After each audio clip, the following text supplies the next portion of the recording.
For you, and all the contributors, pretty much all of our contributors are in today. We're going to start the show obviously talking about the game, hearing some of the post-game comments from last night. We'll go through it. You're going to participate, I know that. Farhan Lalji about 3:30. There's no audio on the stream. Okay. Yeah, thanks, people. Colson's working. Colson's working it. Farhan Lalji about 3:30. See what he says about the game. What's he thinking about all the parts to that game? Arash Madani on a Friday at about 4:05. Luke Mullinder live from his swimming pool probably about 4:35 in there. Glen Suitor in hour 3. And a whole lot more. Okay, let's go. Prairie Land Rentals text line, 936-6262.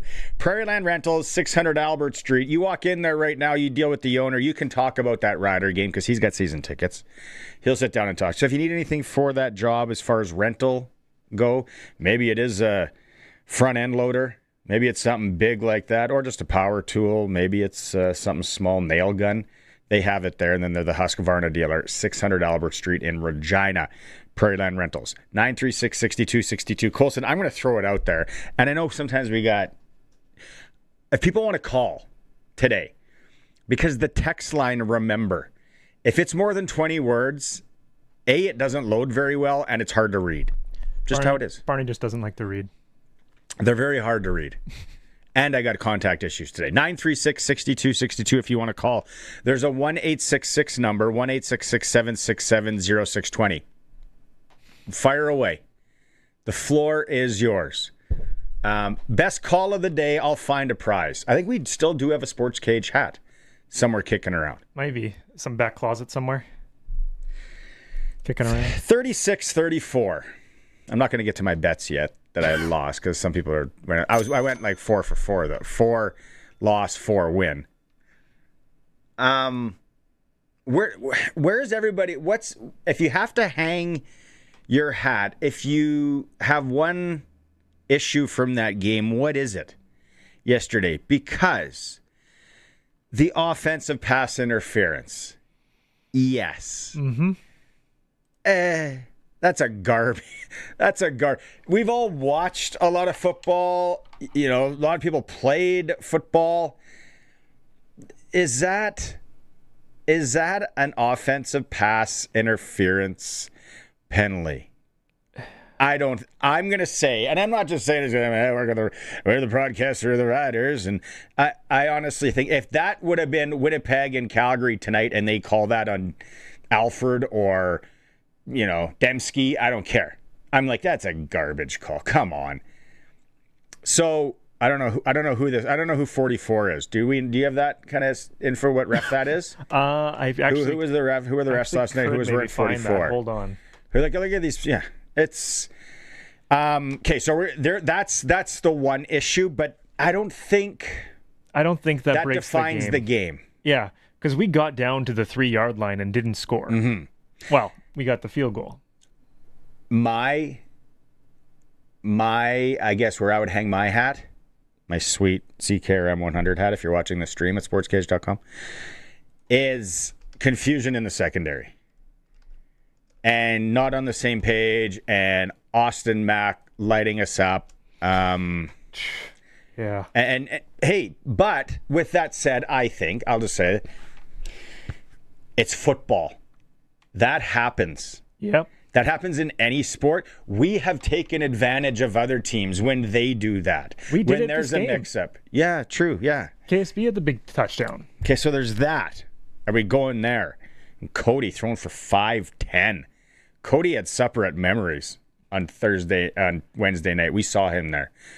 He's probably going there every time he rolls into town now if he doesn't already. Kicking game.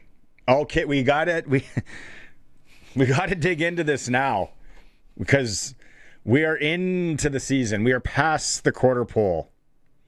Alex Hale, nice guy. Interviewed him.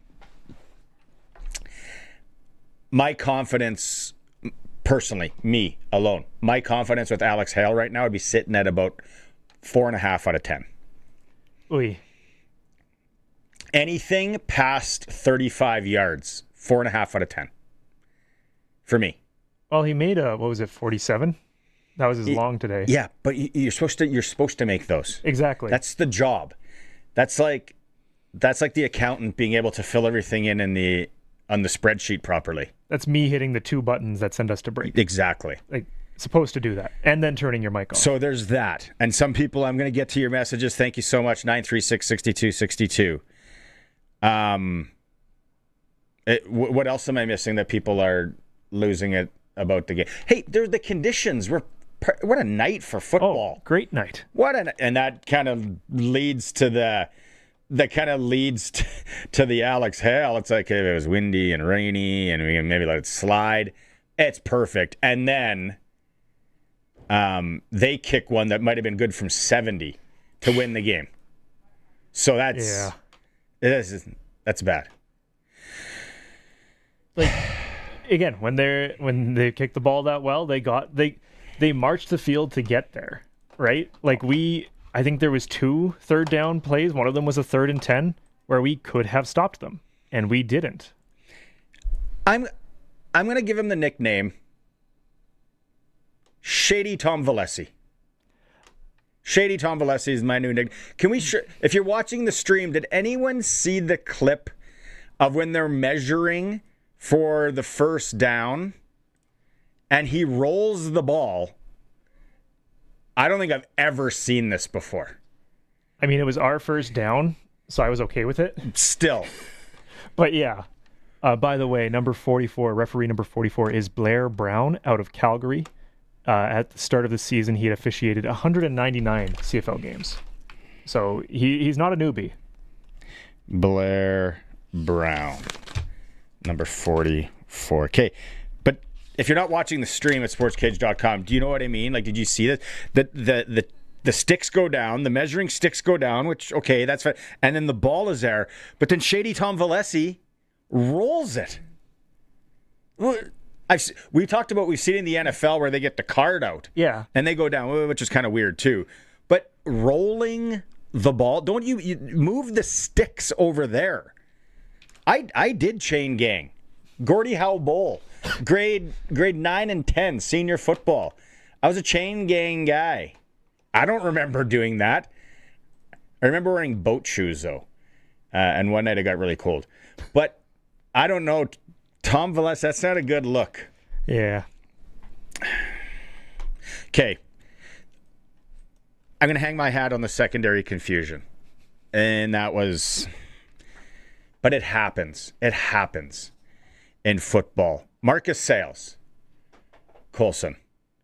We have a clip from Marcus Sayles after the game where Marcus is a nice guy. He says, I think we played pretty good. Okay. Sure. But then he admits there was confusion back there. Man, I think we did really good for the most of the part. You know, there were a couple plays where we busted, and we can't have those in games like this. You know, first for the West and going against a team that's as good as they are, you know, we got to just be a little bit more dialed in. Sounds about right. Sounds about it. And then there was a time Jackson Ford and Marcus Sayles, you know, were kind of talking about it, and looks like they were trying to hash out who was wrong, who was supposed to go high, who was supposed to go low, whatever the coverage is.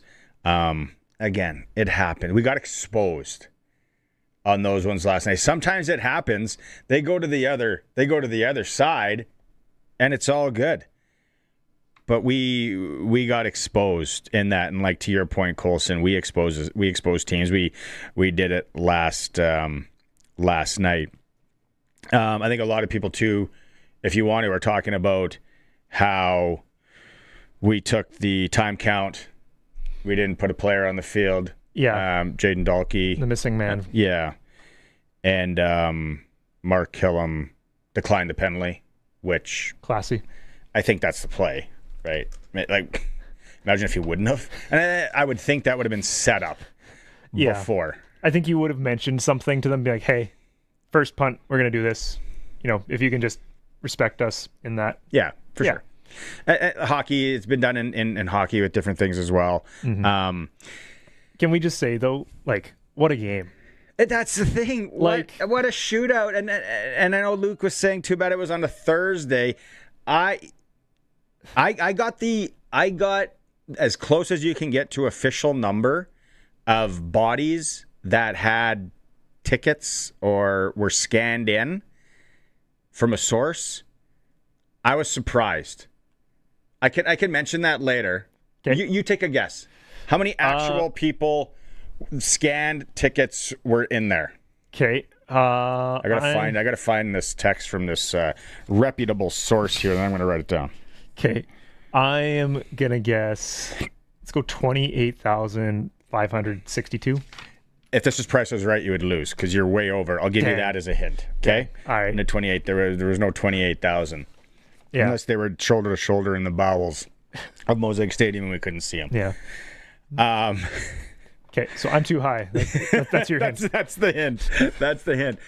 Cole from North Dakota, Prairie Land Rentals text line. The game was a letdown as our secondary wasn't great and Cody was on fire. Also didn't expect Blanchard to nail that field goal. The best part of watching it with my father-in-law who had never watched CFL before, he really enjoyed it. And I think I made him a Rider fan. Cole from North Dakota. There you go. Thanks, Cole. That's the game. If you get them hooked, if you watch this game with somebody who's never watched before, they're hooked now. Yeah, well, tonight's game could be an absolute shootout as well. Calgary and Winnipeg. We'll get to that a little bit later. Roscoe says Riders could have won. Have to sharpen up the secondary. Yes, of course. It was a 2-point game. Of course they could have won. Yeah. Roscoe's probably going to come back with some more stuff here. He's usually good. Dean, another regular. Riders aren't going anywhere this year without a pass rush. You can't expect the secondary to cover for 7 or 8 seconds. Dean and Regina, that is true in any football. Didn't we just pick up 2 rushers, though? Roberson. Yeah. We have a clip coming up. When are we playing that in the show, Colson? When did we say we're going to play that? You put it in hour 3. Is there a clip on Derek Roberson coming up from a high profile? Yeah. Someone who knows their ball. Yeah, thanks to Don Hewitt for sending me that one. In hour 3, we got to play that one, Colson. Andrew just says Tom Valesi, also known as Shady Tom Valesi. I think that was the ref, that number 44, who was... No, he was the head ref, wasn't he? Yeah, Valesi was head ref, and then... Brown. Brown was the ref who threw the flag on the offensive. Blair or Blaine Brown? Blair Brown. Sounds like an alias. Blair Brown. Carter, I love the text message. It's just hard to read. It's long, my man. Okay. I get. We saw each other at the CKRM supper, the no gravy supper. Nice. Yeah, I remember that, Carter. Sorry I didn't get a chance to say, hey, Pat. As far as the pass interference, that's a tough call. I don't like it at all. It was a fight all night. And to step in and make a questionable call like that, probably not my choice. Very true. Alex Hale hasn't proven he can step up in big moments. Lawther used to just about be money on those big game kicks. Sure makes me miss him. The secondary is absolutely horrendous. The defense stepped up for the final 5 minutes, but just wasn't enough. Not often you score 30 points in a game and lose, Carter. It was a classic. It was such a good game. It was a good game. We lose, but were we going to run the tape? No. We were going to lose more than 2. We might lose 3, 4, 5. I don't know how many games this year. And I'll get into my bets in a bit. I took the Riders minus 4.5 because I just didn't know. I just didn't respect Edmonton that much. Egg on my face, sure. Go ahead. I'll admit it. Edmonton's a better football team than I thought. Some of us, we were the kid that was like, my dad's tougher than your dad. When you were everybody's dad was tough. You thought your dad was tough. Yeah. Then you saw some of the other dads. And you're like, oh. They're like biker dads. Exactly. They made boilers. They're welders. You're like, maybe my dad's not that tough. Maybe there's other tough dads too. And that's the Edmonton Elks right now in the CFL. Bradley up in Saskatoon. Concerns. He ranks them for us. Thanks, Brad. Defensive backfield breakdowns exposed. They were naked numerous times. Absolutely exposed is the key word there. 2, kicker. You and I are kind of on the same page so far, Brad. Fajardo badly outplayed Harris in the fourth quarter. Trevor threw a two-hopper to an open guy. Okay, can I get to that? Dr. Bill Thatcher today. We're talking at the executive club, and he thinks it was Johnny Johnson's fault for not sitting in that zone. I thought it was Trevor Harris who shorted him. And I think Trevor would probably take the bullet regardless. Yeah. He would say, nah, that's on me. But I'm trying to remember the call that Dave and Luke said, because I think Luke said that I think Trevor was expecting him to come back more, but that's Luke's analysis. That's what Dr. Thatcher said. Yeah. I think he shorted him because there wasn't not a lot. Like, there was guys around, but he was pretty open. You could just kind of throw it in. The only thing is the goalposts were an issue there, and then the goalpost with Cody. Yeah, haha. I know. We'll get to that. But Johnny Johnson, Double J, was the longest shot on the board for me for an anytime touchdown, so I took him. And he shorted him by a yard, or he didn't come back to the ball. But yeah, who else? Kyle. My biggest upset from the game is how we were down to the 5-yard line. We didn't put Tommy Stevens in. I knew someone was going to say this. Instead, Harris threw a short pass to open receiver in the end zone and threw it too short and then kicked the field goal. If we would have went with Tommy Stevens, we could have easily. I know, Kyle, I lost money on that, so I'm on that. But I don't mind the play because he was wide open. He was wide open. So I get it, though. Good text message. Oh, here we go. The Rochdale Rockets in the mixer. Barney, do you have enough of a spine to speak on the clutch performer, the Elks water girl? Benny. She was keeping the fellas hydrated. And then he goes into some other stuff here. Benny, how's your ticket looking tonight? Because he had the tie last night. So now he's got Winnipeg outright tonight. Benny. The Rochdale Rocket. Oh. Who had who's no name here? Send us your name. Prairieland Rentals text line. Come on, guys and girls. Tom Valesi is reffing this year's Grey Cup. I don't know if they set that until right before the Grey Cup. He just rolled the ball to the chains. Who's his boss? Come on. Hey, Tom, how many years have you been reffing? Have you ever seen anyone roll the ball to the sticks? I don't know. Maybe it's just me. Has anyone else there seen that? I don't even think they do that at Lemberg versus whoever in six-a-side football. Chester might be a new guy for me. No, he's messaged him before. Great game, he says. Defensive backs need work. Defensive line should have stopped the 2 third-down gambles. Brutal offensive pass interference penalty. Still love Trevor and the team. Go Riders. Chester Block. Good message. I think Tom Valesi is like top 5 most experienced ref in the CFL. Just number of games. That doesn't mean anything. I'm just throwing the numbers. I am letting you make your decision from there. I want a now guy. I don't want an experienced guy. I want who's good now.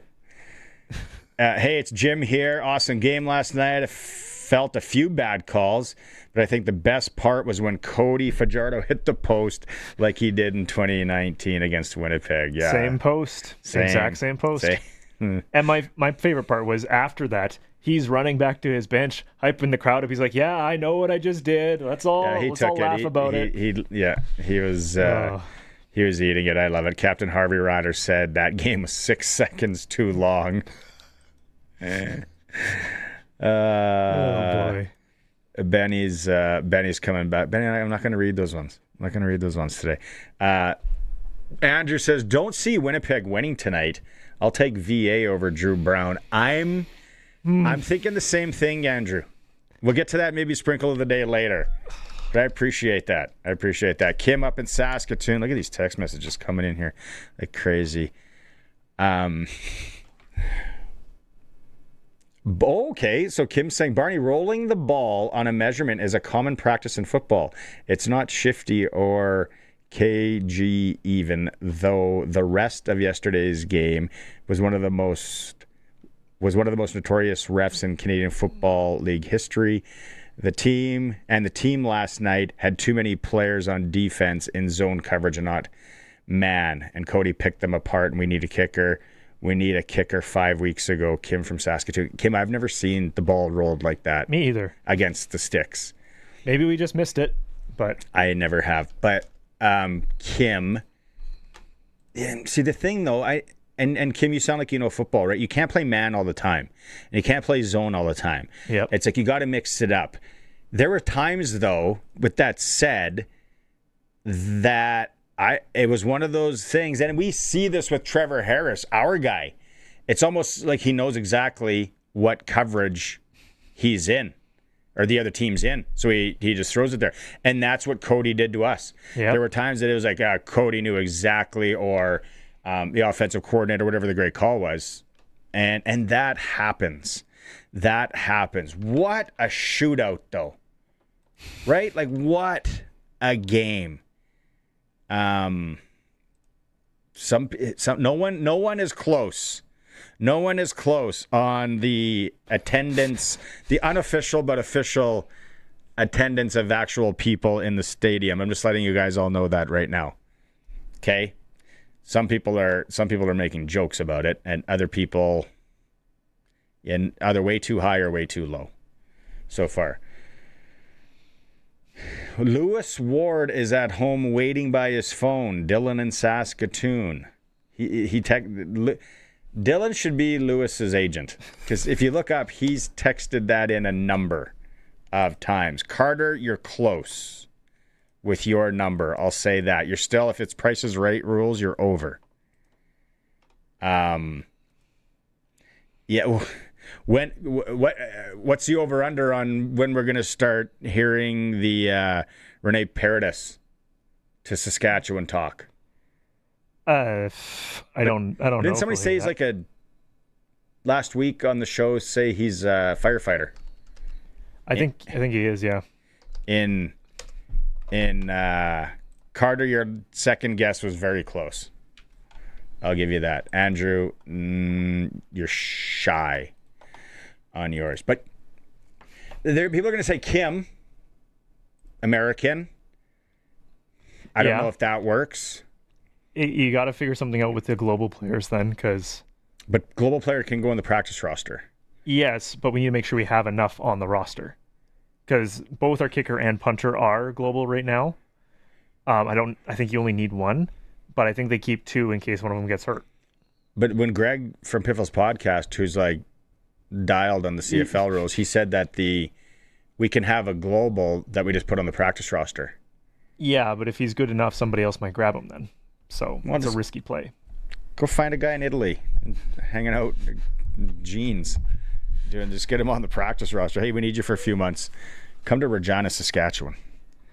I would be surprised if there isn't somebody kicking balls come Tuesday next week at practice. Maybe two guys. Right? Okay, we got to go to break here because Farhan is going to be with us. As we go to break, though, can we play? People didn't get it. Colson. Let's go to Coach Mace.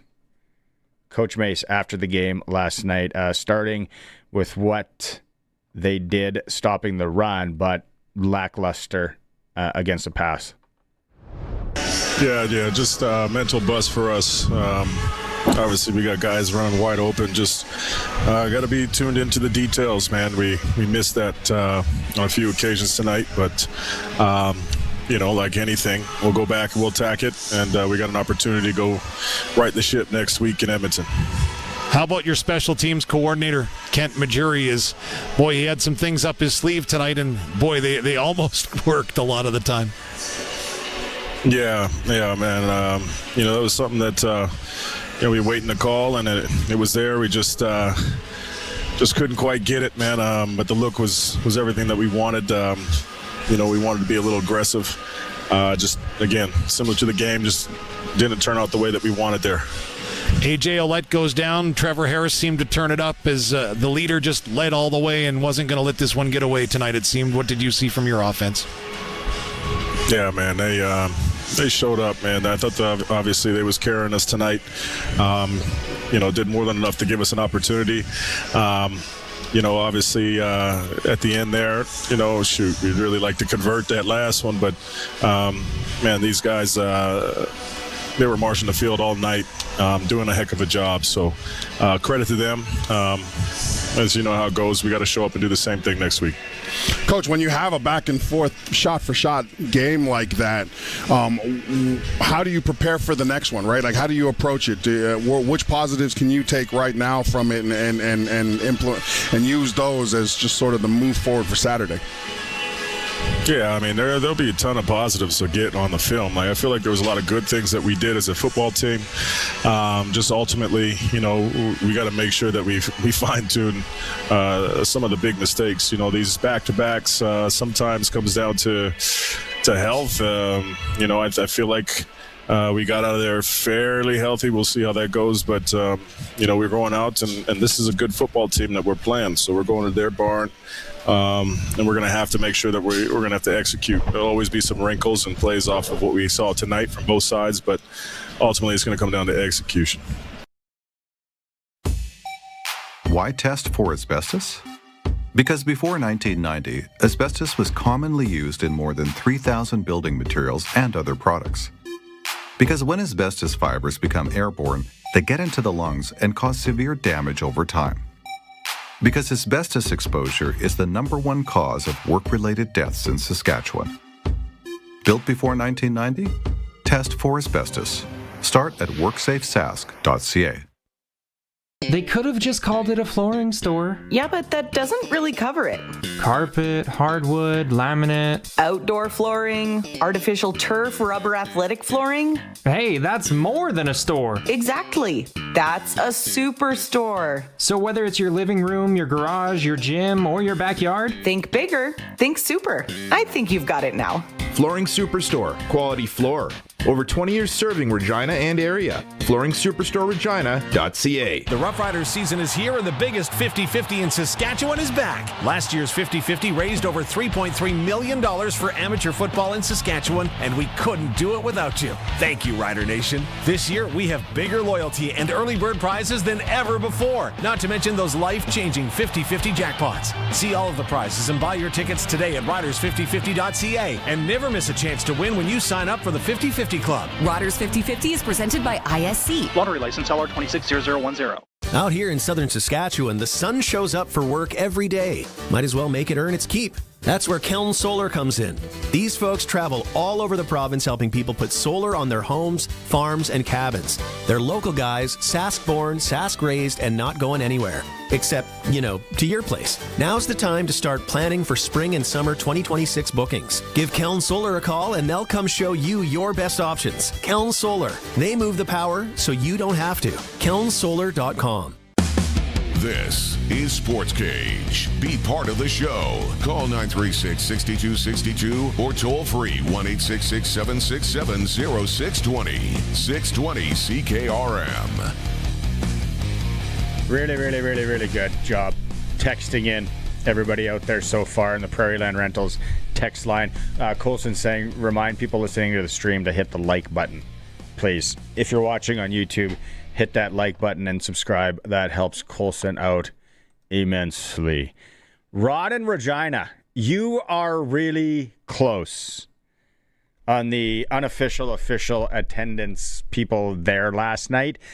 Here, I'll just cats out of the bag. A lot of people are 28,000, 23,900. Carter, you were close, 23,900. Kevin and Foam Lake, you're a little shy. Roscoe, not bad. Andrew's going off what Twitter said. That's like distributed, and but we're talking actual people that showed up.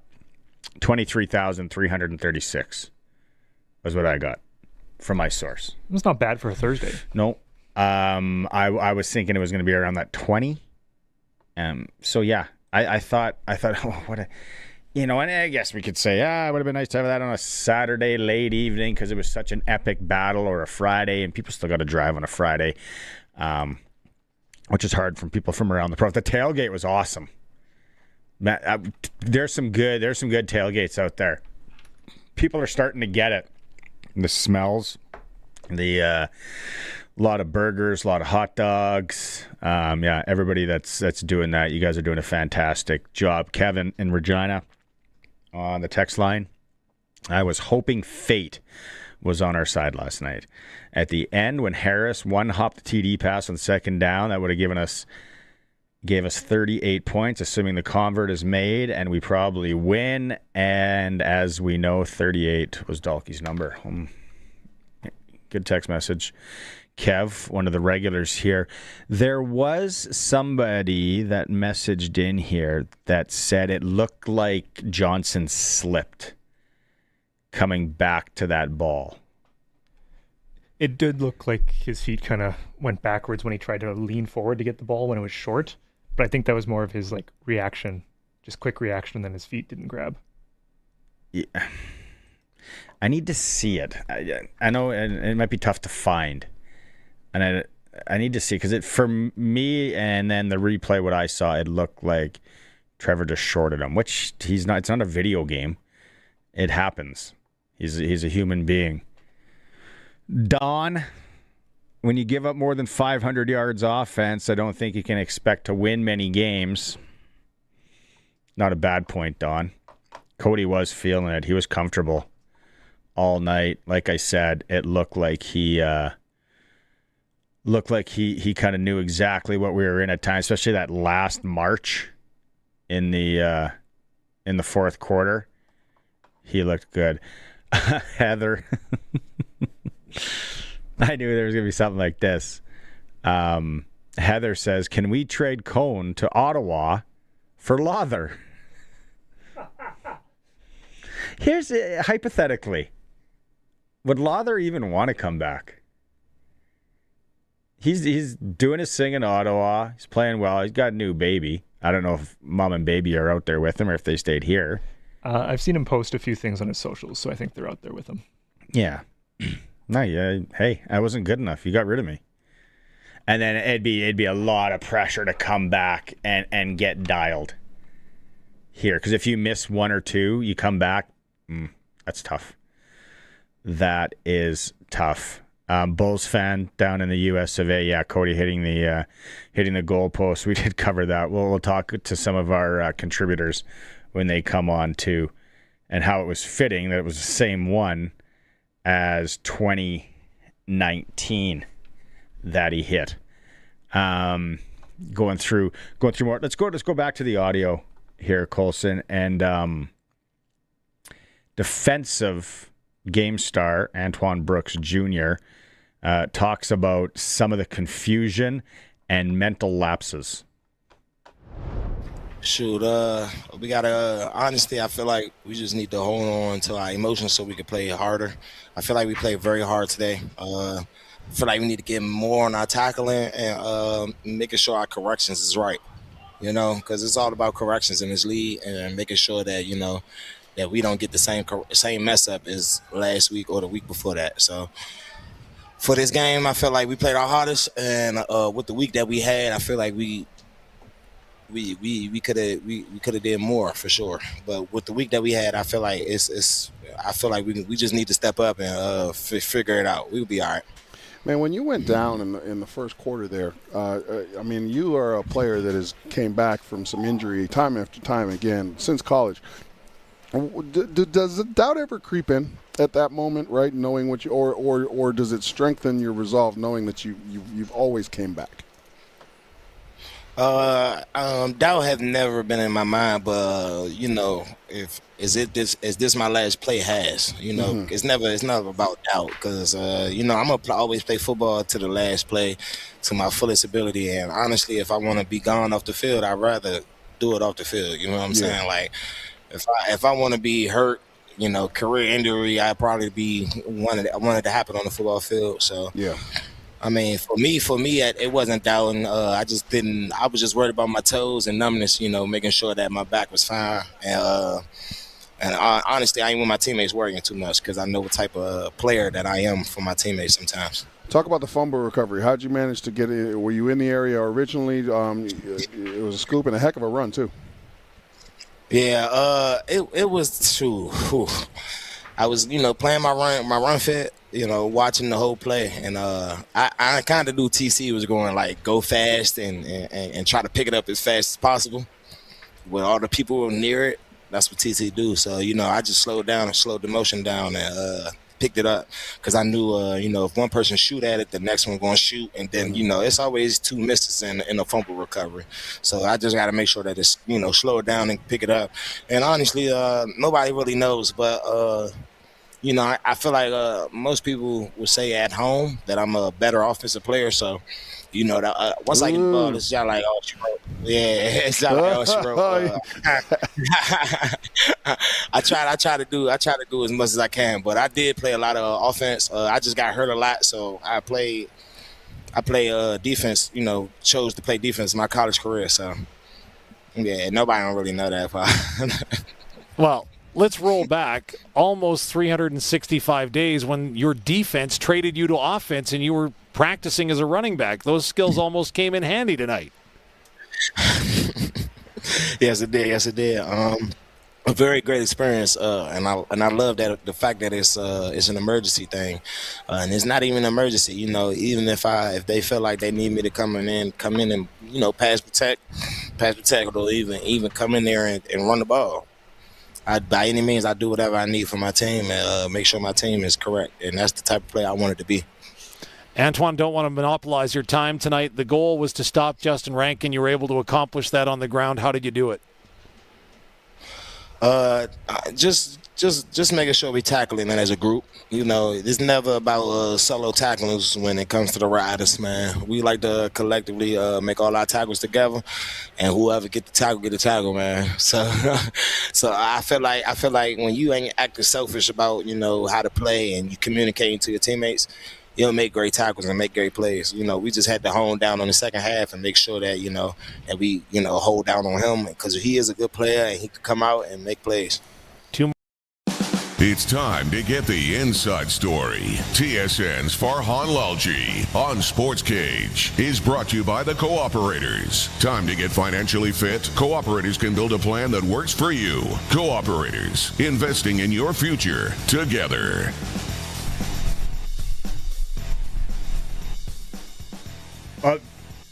Best game of the CFL season so far, wasn't it?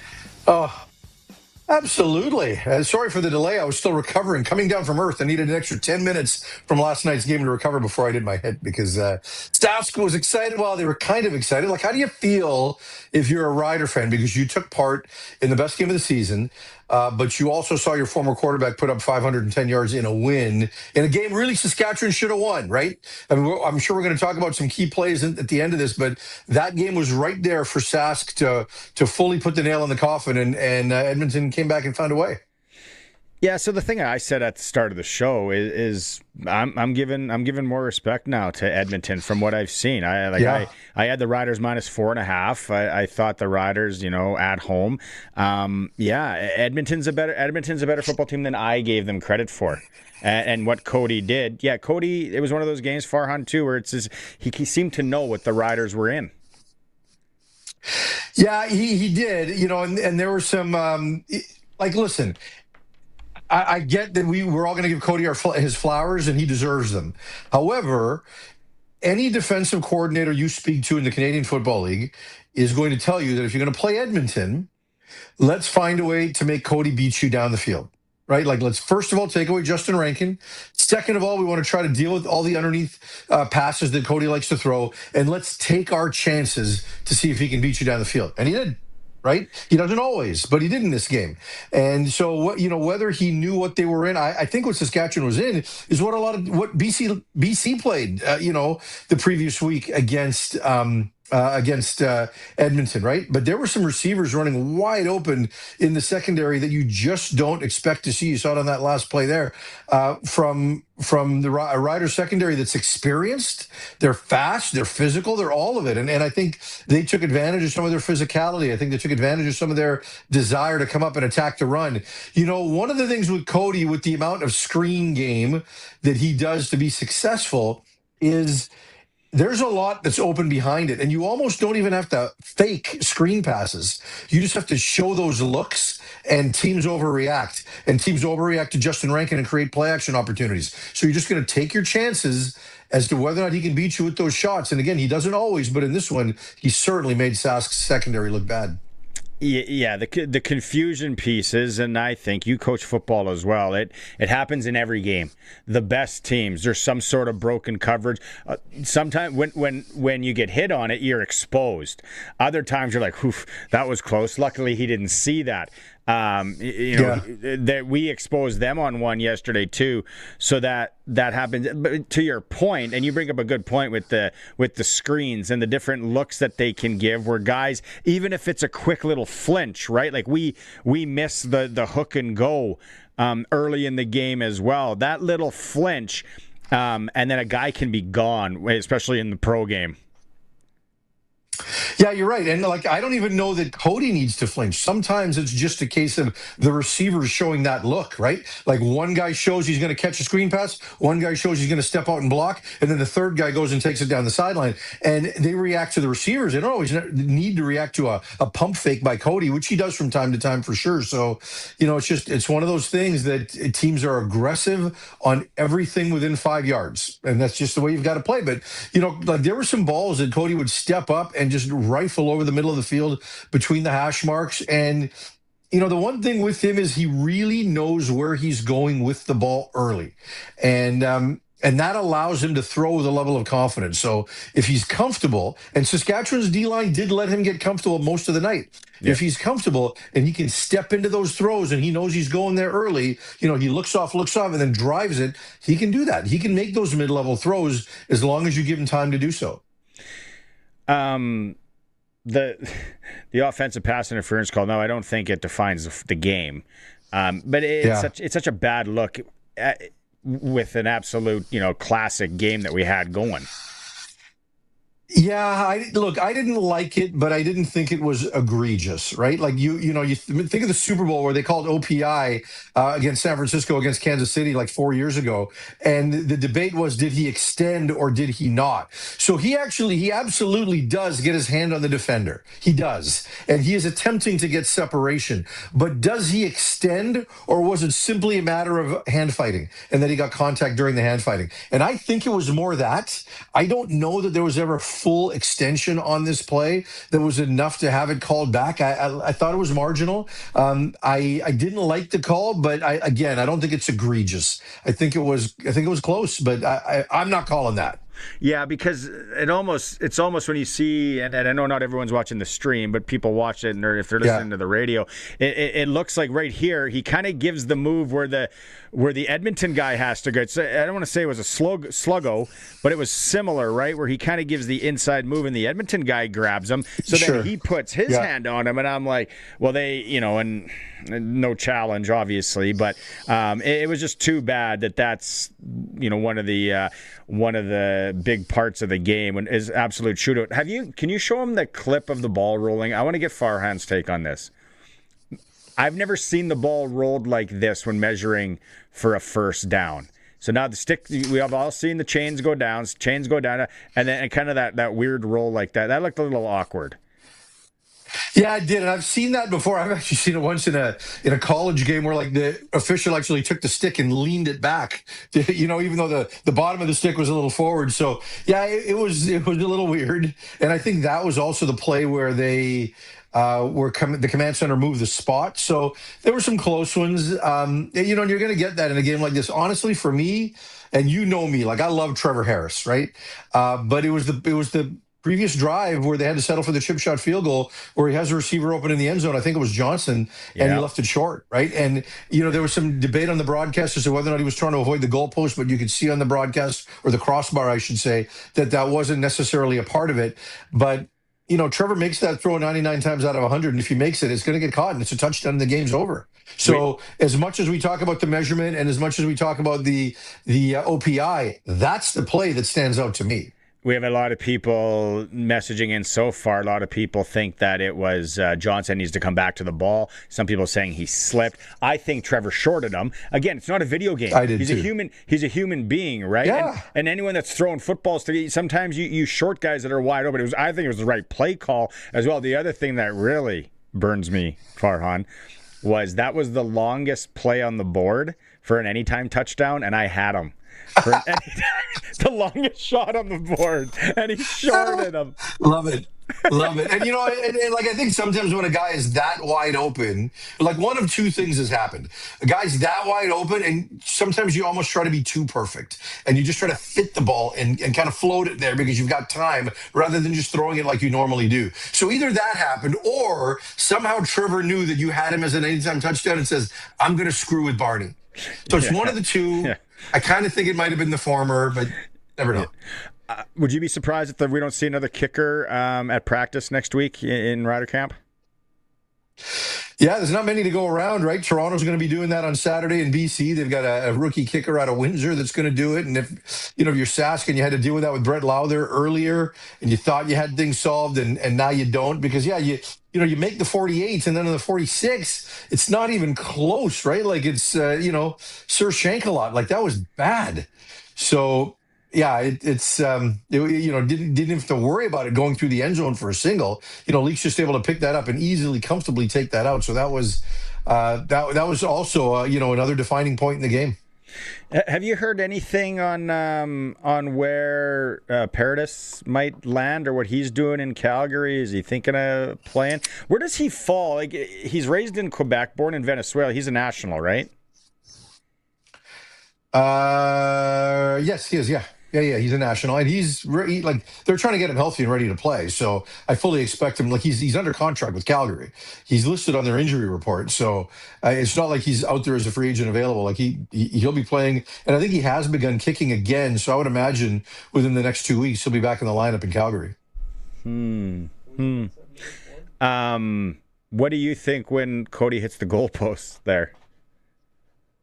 Well, I'm glad he had some fun with it. I know people took it differently, but I think if you're Cody, the Sask fans feel that pain as much as you do. So some people think he was showing up the fans by doing that and trying to get them louder and everything like that. But I think he knows that that's one moment. I mean, Cody may have got run out of Saskatchewan, but they both share the pain from that moment. I mean, if you're a Saskatchewan fan and you blame Cody for that, I wouldn't. Like, I think it was just, he threw it in the spot where the receiver should have caught it. And, coaches always tell those guys, don't think about the posts, just throw it regular. The chance of you hitting the poster are pretty slim, and he just happened to hit it there. So yeah, I think that's a moment of pain both player and fans could share. How do you handicap tonight's game, Winnipeg and Calgary? Yeah, can Drew Brown do it again? Like, I got to be honest, like Drew Brown's first game looked a lot better than his second game. They found a way to win that second game, but I thought he was much better in the first game. So you look at that last game, and Ottawa did everything humanly possible to hand that game back. The number of balls that they should have intercepted from Drew Brown, he was very, very fortunate in that game. That that could have been a Vernon Adams 6 interception special, right? So I think that. I wonder which Drew Brown we're going to get. If we're going to get week 1 or week 2. And I think Calgary's getting better. They're getting healthier. I like Calgary. I really do. They got Alfred. They got Alfred.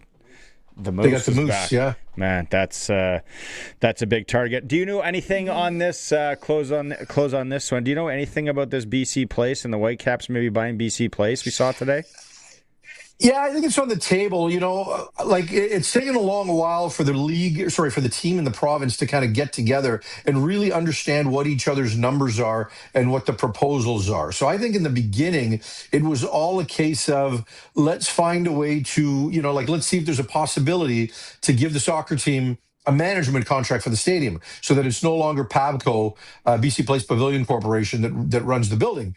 And then within those conversations, I think they put sale on the table as well. I think the province put that on the table. And I say that because the Whitecaps owners are trying to sell the team. And the one thing about that team is there's no assets attached to it. It's the team, right? There's no practice facility. Yeah. They don't own that. They lease it. They don't own the stadium. They lease it. So I think if there's a number that makes sense for the province to sell it and make it now more marketable to a potential buyer in the U.S., I think that's on the table. I still think it's a huge long shot that it happens. I think a management contract is much more likely than an actual sale. Do you think the reports are true? LeBron ends up in Philly? Well, it's done, isn't it? I thought it got announced this morning. I thought it was just reports. Okay, my understanding was that it was done. Then we just heard reports. And Philly now jumping up on the futures, right? But still, San Antonio, OKC, the front runners, and then Philly. Yeah, I don't know that this puts them ahead of those two teams, right? I think they're still the front runners, San Antonio and OKC. San Antonio should have got it done this year, but I don't even know if it gets them ahead of New York. So we'll see. I mean, look, what LeBron's been able to do to this stage in his career has been unbelievable. But at some point, I mean, LeBron has won. Much like Tom Brady, they have beaten Father Time. Like, to get to 40 and play the way they did, they've beaten it. But, we'll see what kind of difference he makes. If you got Dustin Nielsen on this show, he would be all over me because he is like the biggest LeBron truther going. He thinks LeBron will be the MVP next year. Dusty, gotta love him. And hey, Father Time, we're still in the chase with him as well, Farhan. So you and me, let's do it. All right, have a good weekend. Some good football to watch, and we'll catch up next week. Apologies for the delay. Have a great weekend. That's all right. There he is, our football insider from TSN, Farhan Lalji, brought to you by the Cooperators here on the Sports Cage. We are streaming through our YouTube channel at sportscage.com. Play of the game? Touchdown! More like the game to play. The new Saskatchewan Roughriders Scratch and Win ticket. It's your chance to win 10 years of Rider season tickets, a premium suite for the home opener and the Labor Day Classic, and tons of Rider swag. Plus, 2 chances to win $75,000. Tickets available at your favorite lottery retailers. Proudly brought to you by Sask Lotteries, supporting sport, culture, and recreation across the province. Please play responsibly. The Roughriders season is here, and the biggest 50-50 in Saskatchewan is back. Last year's 50-50 raised over $3.3 million for amateur football in Saskatchewan, and we couldn't do it without you. Thank you, Rider Nation. This year, we have bigger loyalty and early bird prizes than ever before, not to mention those life-changing 50-50 jackpots. See all of the prizes and buy your tickets today at riders5050.ca, and never miss a chance to win when you sign up for the 50-50 Club. Riders 50-50 is presented by ISC. Lottery license LR260010. Text CKRM 306-936-6262. Powered by Prairie Land Rentals. From power tools to skid steers, they probably have what you need for your job. 600 Albert Street, where you deal with the owner. It's time for the Sports Ticker. Brought to you by Reliance Heath Water Heater Rentals. Rent a water heater and water softener starting at about $1.20 a day and get $400 when you switch to Reliance Heath. Coming off the heels of the instant classic last night at Mosaic Stadium, Week 8 of the CFL continues in Winnipeg. Calgary in town, 6:30 our time. The Bombers are 4-2, Stamps 2-4. Western Canadian Baseball League, the Red Sox continue their road trip in Sylvan Lake. Medicine Hat is in Moose Jaw at 7:05. Swifties in Lethbridge. Major League Baseball today, Toronto Blue Jays, Boston Red Sox, 5:15. Addison Barger, season-ending surgery for the Blue Jays. And then the big news, ESPN's reported it. The team hasn't, but it sounds like LeBron James, 2-year deal with the Philadelphia 76ers. Sportscage.com poll today. Should offensive pass interference have been called against the Riders' Samuel Emelis in their loss to Edmonton Thursday? Go and vote. A lot of people are. Vote at sportscage.com, please. For Reliance Heath, rent a water softener and heater, just $1.20 a day. Get $400 cash back. Some conditions apply. Call on Reliance. Hour 2 is coming up. Arash, Madani, clutch performer, and Luke Mullinder will be back after the news. Where was I when I won the lottery? I was harvesting canola. I was on my motorcycle. I was boating. Hiking in the backcountry. Watching TV. In my dad's shop. I was in the delivery room with my daughter. Stars Lottery. When lives are saved, we all win. Your ticket supports critical care anywhere. It's the final week for the Truck and Boat Early Bird Prize or $200,000 cash. Get yours today at starslottery.ca. License LR260008. Saskatchewan only. 18+. Please play responsibly. Secure fuel before harvest. Fill your tanks with Co-op Diesel. Refined in Western Canada, for Western Canada, Co-op Diesel will take you further because it's made for you. And with Co-op's fall early delivery program, you can be confident that you'll have fuel when you need it most. Book your Co-op Diesel delivery now and start harvest when your first field's ready. Don't pay until September 30th. Contact your Co-op fuel team to place your order today. We are 620 CKRM, a Harvard media station. Streaming online at 620CKRM.com. News is brought to you by Bronco Plumbing and Heating, where professional service is guaranteed. They'll treat you right. Call 781-2090. It's 4 p.m. Good afternoon. Sunny and 29 degrees in Regina. I'm Will Manzik from the SAS Today newsroom with 620 CKRM News. Highway 39 northwest of Yellowgrass has some delays in the area due to a motor vehicle collision. Highway Hotline reported the incident at 10 this morning. They're asking motorists to slow down and follow emergency instructions. It's shaping up to be a warm weekend in Saskatchewan.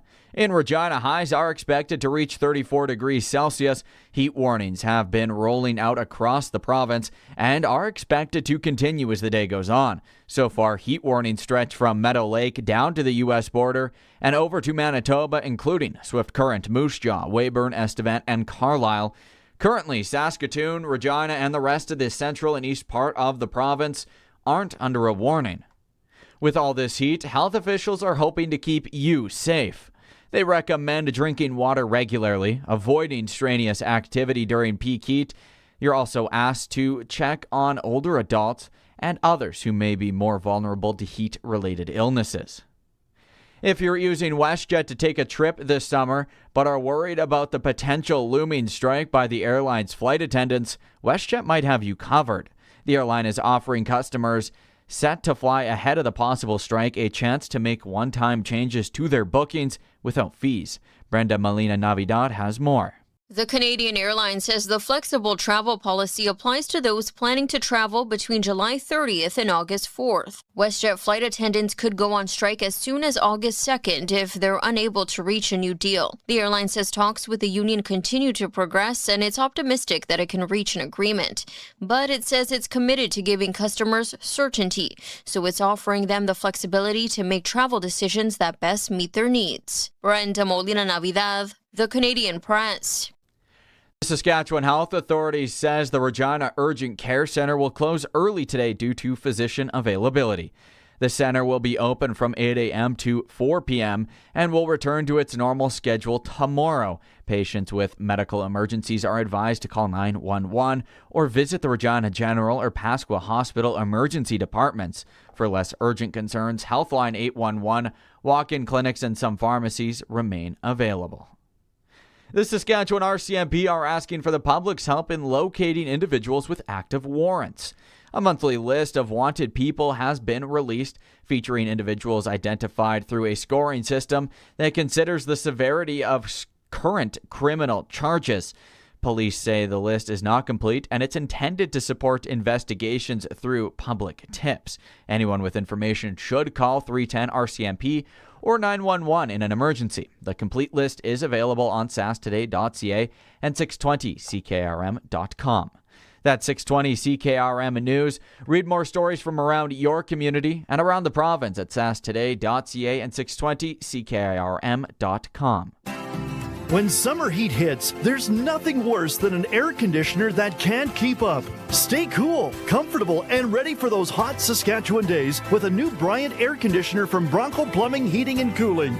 Bryant systems are built for reliable performance, energy efficiency, and lasting comfort, so you can keep your home cool all summer long. Call Bronco Plumbing, Heating, and Cooling today for more information or visit broncoplumbing.com. Bryant, whatever it takes. Weather for next-gen coatings, spray coatings for truck bed liners, rocker panels, and more. Same company, new name, 1865 McCarra Street, Regina. Weather tonight mainly clear and a low down to 17. Tomorrow, sunshine and a high of 36. Tomorrow night, partly cloudy, low down to 21. Again, hot on Sunday. Sunshine and a high of 34. Monday, sunshine, high of 33. And Tuesday, mostly sunny. High of 31. Right now in downtown Regina, partly cloudy, mostly sunny though, I would say. We are at 24 degrees, feels like 28.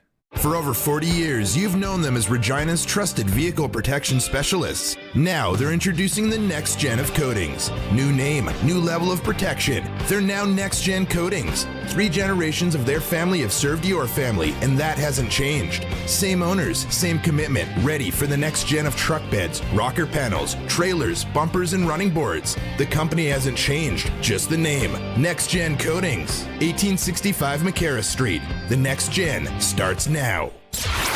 Broadcasting from Century Studios in downtown Regina, Harvard Media presents The Sports Cage, where Saskatchewan comes to talk local sports. Be part of the show. Call 1-866-767-0620 or text 306-936-6262. The Sports Cage. Streaming at sportscage.com, our YouTube channel, and on the radio at 620 CKRM.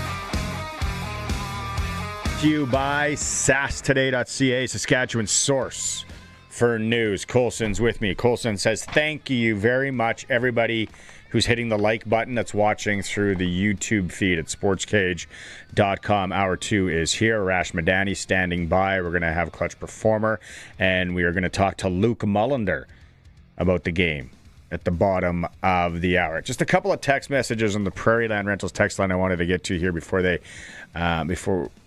get way too down and I can't go back up. That makes sense to me. Don't worry about it. Daryl Pratt says Trevor in the post game had said that he tried to put touch on the ball to Johnson instead of falling through. Sounds about right. You try and put touch and shorted him a little bit, but we would never expect Trevor to say, no, he should have came back to the ball. He slipped. So yeah, but thanks for the message there, Daryl. Andrew says Edmonton is for real, but so are we. Like you said, we weren't going to win them all. I'll be at Commonwealth next Saturday. I'm curious on the crowd there now, right? How many people will be at the old concrete slab Commonwealth Stadium? Never been to a football game. Been to a Metallica show there. Kelly from Wynyard, a real long one. This will be tough to read. Not sure what has been talked about. Harris needs to shoulder some of the blame. Missed 2 completions for touchdowns. Defense, they just stunk up the joint. Secondary was terrible. Our kicker didn't lose the game for us. I think the team needs to keep putting him in those situations. It'll build resiliency and help us down the road. Or we just need to bring in a couple of other options at that point, Kelly, because we don't want to get too far in the season with just hoping again. Thanks for the text, though. Prairie Land Rentals text line is open. 936-6262. Fire away. Let us know what you were thinking after that game. Let's get it going with Arash. It's time to go coast to coast with Arash Madani for Smart Investing Solutions. Be smart with your money. Call Brian Gawley at Smart Investing Solutions, 546-2533. Instant classic last night, wasn't it? You were probably excited taking that in. It just reminds you how awesome the game can be. Mm-hmm.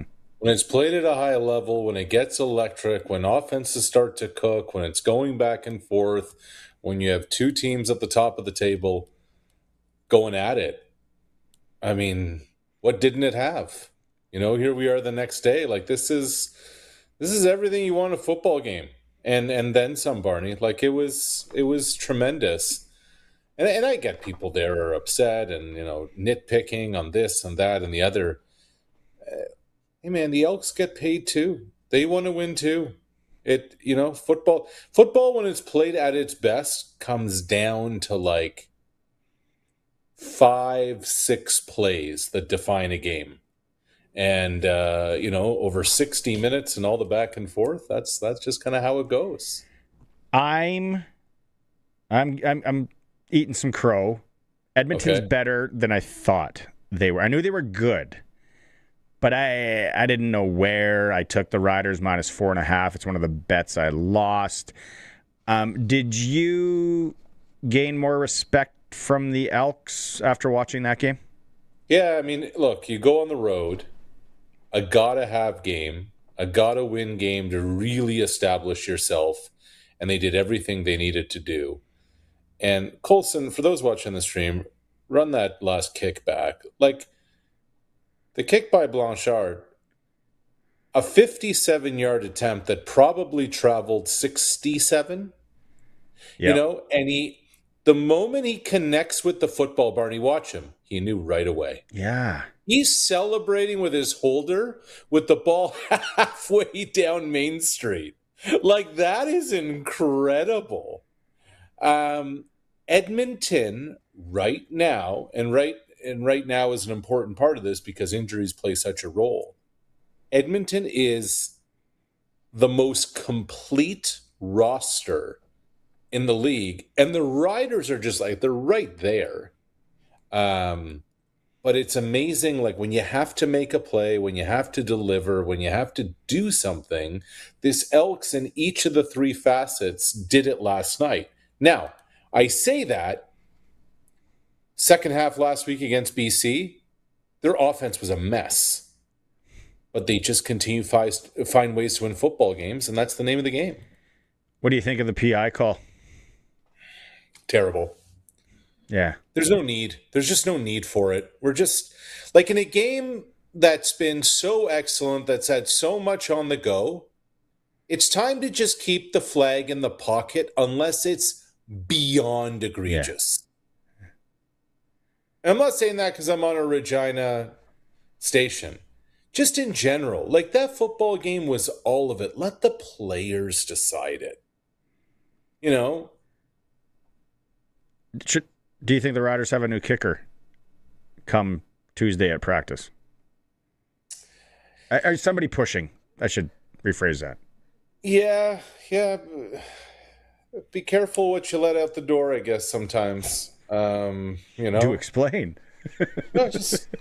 You know how I feel about Brett Lawther. And this becomes an issue, Barney, because once you start this game of bringing dudes in, auditioning and practice during the season, then it can get really weird. Then everyone's kind of looking over their shoulder. Okay, who's the guy, who's not the guy, et cetera, et cetera. So you just got to be... You just need the guy. You just need your guy to be the guy. And I get into this with Luke and Glen later too, but I'm starting to think, like, does Calgary need Paradis? And do they stay with the young fella? I forget what his name is because he's been cooking. And it's a short. There's 3-4 flights a day from Calgary to Regina. Come in a few days a week, maybe do that practice thing like Scott Schultz was saying. There's a guy in Toronto that lived here that went and played. I'm like, and he's a national. Just a hired gun? Yeah, like senior hockey, like the lacrosse league. Just come in for games. It's a weird one because, like, I hear what you're saying. I hear what Scott's saying. Part of it is you need to have, like, a little bit of camaraderie on the operation with the holder and the snapper and all that stuff. Yeah. For practice, I guess your punter can do kickoffs, I guess. I wouldn't be pushing the panic button right now on the kicking situation anyway. It's still July.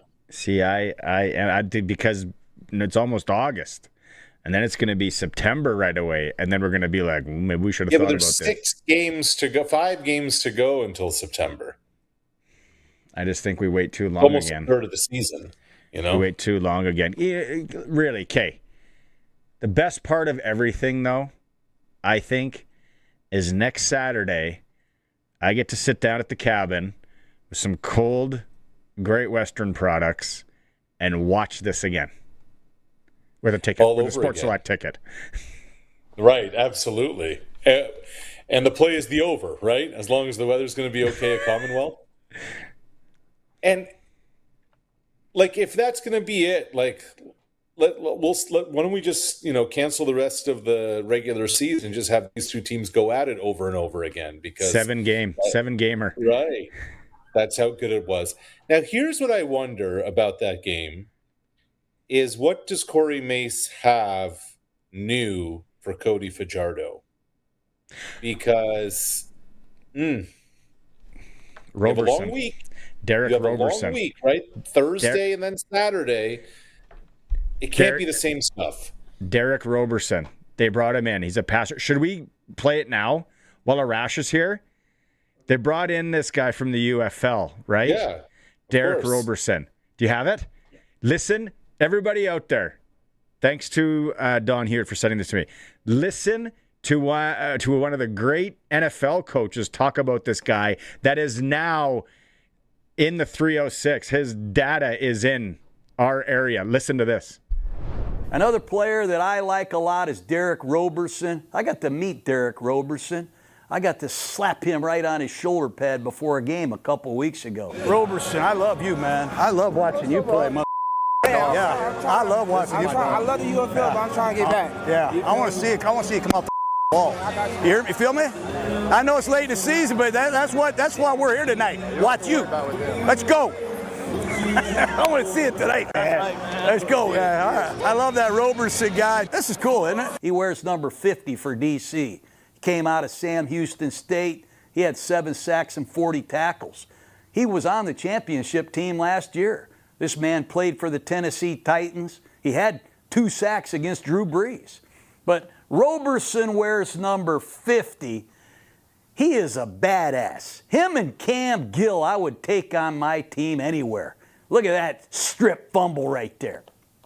Derek who? Roberson. Okay. You better chip him. Yeah, we'll run the rest of it later. That's kind of cool, isn't it, buddy? Very cool. I love that stuff. By the way, here's John Gruden just crushing UFL tape, huh? Like, we thought it was just the quarterbacks coming out of college that he likes. He's watching pass rushers for the, what are they, the DC Defenders? Avengers, something like that in the UFL. God bless them. Yeah, it makes me excited to see this guy play, if he does play, if we get him in a Rider jersey. And, because pass rush, obviously, a pass rush is key. Goes without saying. Just let's close this up. At the end of it all, though, Arash, goalposts aside, what a night for Cody. Oh, man. Like, the 500-yard plateau is just a different kind of sphere, 300's an outstanding day at the office. 400 is one for the books. 510 becomes legendary. And, I mean, Barney, I was the first, whatever year it was, 2023, when they, I didn't think Cody Fajardo had it in Montreal. And all he's done is just continue to produce and deliver since. Remember, we're talking about a dude who was contemplating retirement at the end of last season. And now here he is. He's come in through the first third of the year. And we spend so much time talking about the running back on that team. The quarterback on that team is living up to his end of the bargain, too. Yeah, respect. Tip of the hat to that last night. Last thing on the CFL, I'm very curious in tonight's game, Calgary and Winnipeg, with Alford back in the lineup, catching balls for Calgary. And I just don't know what to think of either team, to be honest with you. Calgary, to me, Calgary's the better roster and Calgary's the better team. They just can't seem to get out of their own way when it really matters. Winnipeg, did Jeffrey pay you off? Sorry, what was that, Colson? I said, did Jeffrey pay you off? Jeffrey hasn't paid me off. Has Jeffrey reappeared? Oh, yeah. Yeah, he's in the mix. Okay. He's excited for tonight's game. He's saying Stamp. He should be. Quote of the year from Jeffrey on the YouTube chat. Stamps are about to break out. Ooh. That's all you need right Jeff, there. I will say this. What I appreciate about Vernon Adams is how accountable he's been over the last couple of weeks, saying, hey, this is on me. Hey, I got to be better, et cetera, et cetera. I can't believe I'm saying these words out loud. I kind of agree with Jeffrey. It just feels like the Stamps are on the verge of doing something. I don't know if break out is the word, Jeffrey, but yeah. They're right there. We bring you on here and we talk other sports too, and huge news, although the 76ers, from what we see, haven't come out and said it. LeBron to Philly. And for the elementary basketball fan, why does this make Philly so good now, Arash? Because he's still LeBron James. You know, you can still wind him up, and 45 or 50 of the 82 nights a year, LeBron can still produce. They've added Jaylen Brown into that mix, one of the top players on the Celtics team that won a championship a couple of years ago. Like now the East has turned into a bit of a gauntlet. You know, you have the Knicks. Now here comes LeBron and Jaylen with the Sixers. LeBron in Philly is going to be incredible. Like that'll be great theater. Yeah, they're crazy fans. They're crazy fans. I was actually looking, because again, not a huge fan. I was like, when has Philadelphia won the NBA championship? 55, some sick pictures there. 67, even better pictures. And in 83. 55, they were the Syracuse Nationals, before someone comes at me on the text line. 83 not knowing. Would have been Dr. J and Moses Malone and that crew. Short shorts, big hair. It was great. You know, the thing about LeBron, it's kind of like soccer for me. There are athletes that kind of crack into mainstream, right? A lot of athletes that Ali, your dad, would know, or my mom would be able to. I know who that is, right? Who are they that you think? Yeah, I was thinking about this. I mean, like, let's just start with soccer, because we just saw the World Cup, and obviously at age 39, with everything that he's done, Lionel Messi, you know, is the number one guy. Now he's come over to Inter Miami and MLS. They won a championship last year. He was everything for FC Barcelona for all that time. I think you go anywhere in the world, he might be right there with Usain Bolt as the most recognizable athlete alive right now. Oh, where does the baseball player from Los Angeles land then? Well, Ohtani's another one. You know, you kind of go anywhere, even if you don't like baseball, you say Shohei, or if you say Ohtani, I think a lot of people know that here's a dude who can pitch, here's a guy who can hit the ball to the moon, and he's got a $700 million contract or whatever it is, and he does it all. It's just not as global a sport as soccer. Is there an NFL guy that's cracked mainstream? I think it's Mahomes. Ooh. You know, it was Brady, but I think Patrick Mahomes is it. You know, the Super Bowls, the improvisation, the come from behind stuff. If there's anybody, it's him. And then he throws to 87, so that's a thing now more than ever. Yeah. It obviously was Brady forever, but now it's Sir Patrick. Any hockey guys in there? If there's one, it's Ovechkin. You know, here you have a dude who's done it, and Russian, and I mean the performance, whatever it was, 10, 12 years ago when the Capitals won the Stanley Cup, taking the trophy all around DC with camera phones and social media, we got to follow the madness, and he loved it. You know, all-time leading scorer in the NHL now. What hasn't he done? Can we close with Blue Jays? I'm selling my stock. I'm not. Are they going to sell? When is the trade deadline? And could you see them being going from one out away in the World Series or whatever it was to selling? It's crazy, isn't it? Like they're up 3-2. They're coming home for games 6 and 7. And now here you are 9-10 months later, and you're going to be selling off the pieces that got you there. Like, yeah, they're in sell mode. August 3rd is the trade deadline. And don't be surprised if before then there's going to be a team interested in George Springer, because why wouldn't you be? Here you have a guy who was the World Series MVP with the Houston Astros, a guy who obviously hit the home run against Seattle to get them to the World Series last year. You want a vet with championship experience off the bench, George Springer. You want a pitcher for the last 2 months of the season to get you to October and then perform in the postseason. What about Kevin Gausman? Here's a guy on an expiring deal who's obviously pitched in October, not just with the Blue Jays, but he did with the San Francisco Giants back in 2021.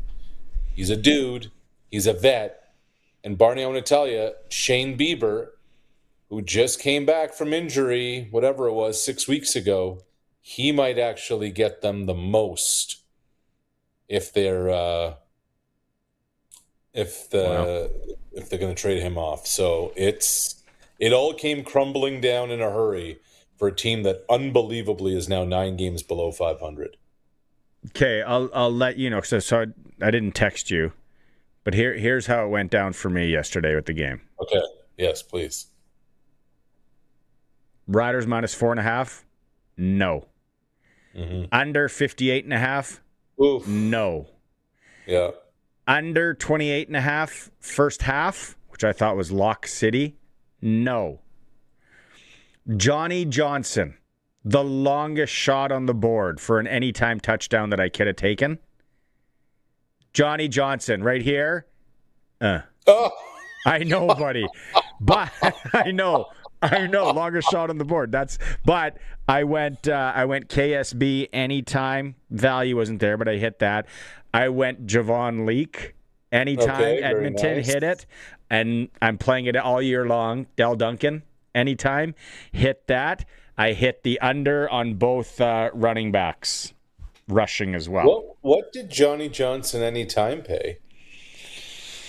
12-1? If you give me a second, I might be able to pull it up quick. What do you think that Trevor shorts him there, or do you think you found the clip, Colson? Good job, by the way. Or does he slip coming back? I think Trevor just kind of shorts him. Yeah, and you just, it's so hard to know, like, does the receiver run a little too deep in the route or not? Did Trevor just slip out of his hand? Did it short hop? Did he slip on the logo? We can't see the angle too. The goalpost is there, and the weirdness of that. But isn't it funny? Last week we see the new overtime rule. Last week, you're just killing your boy right now with 10 straight replays of his anytime touchdown. It's okay. Being flushed down the toilet. I love it. It's last week with the we see the new shootout, right? The 2-point converts. Then we had the missed field goal for no point. Haralahu wasn't swinging his arms on that one. Didn't happen. And 14-1. No, 13-1. Hey, it's the way she goes, my man. That's right? The way she goes. Longest. That's why you play what you can afford to lose. That's right. Yeah, we'll bounce back tonight. I'll get something going. I'll get something going for the CFL game. Okay, have a good weekend. All right, see you guys. There it is. Arash Madani. Coast to coast for Brian Golly, Smart Investing Solutions. Since he wasn't with us yesterday, he came today on this Friday. We are jam-packed today. We'll come back with Clutch Performer, and then still in this hour, Luke Mullinder is going to join us to break down the game. Your questions are always welcome on the Prairie Land Rentals text line, 936-6262. Questions or comments. We're going to go to break. We'll be right back. It's the Sportscage on the home of the Riders, 620 CKRM. The Country Music Rewind with Colin Lovequist. We'll look back at some of the big shakers and movers of the country music scene. Some cats reinvented themselves. Others, they did what works for them the best. We'll feature the top 25 on your Country Music Rewind. The Country Music Rewind with Colin Lovequist. Brought to you by Crawford's No Frills. Saturday afternoons at 4 and Sunday afternoons at 1 on Country's Greatest Hits. 620 CKRM. You've always wanted good tires, even back when you had your Diamondback or Kuwahara BMX, taking it off totally rad jumps with your buddies. Now your tires are for your family's safety, which is also rad.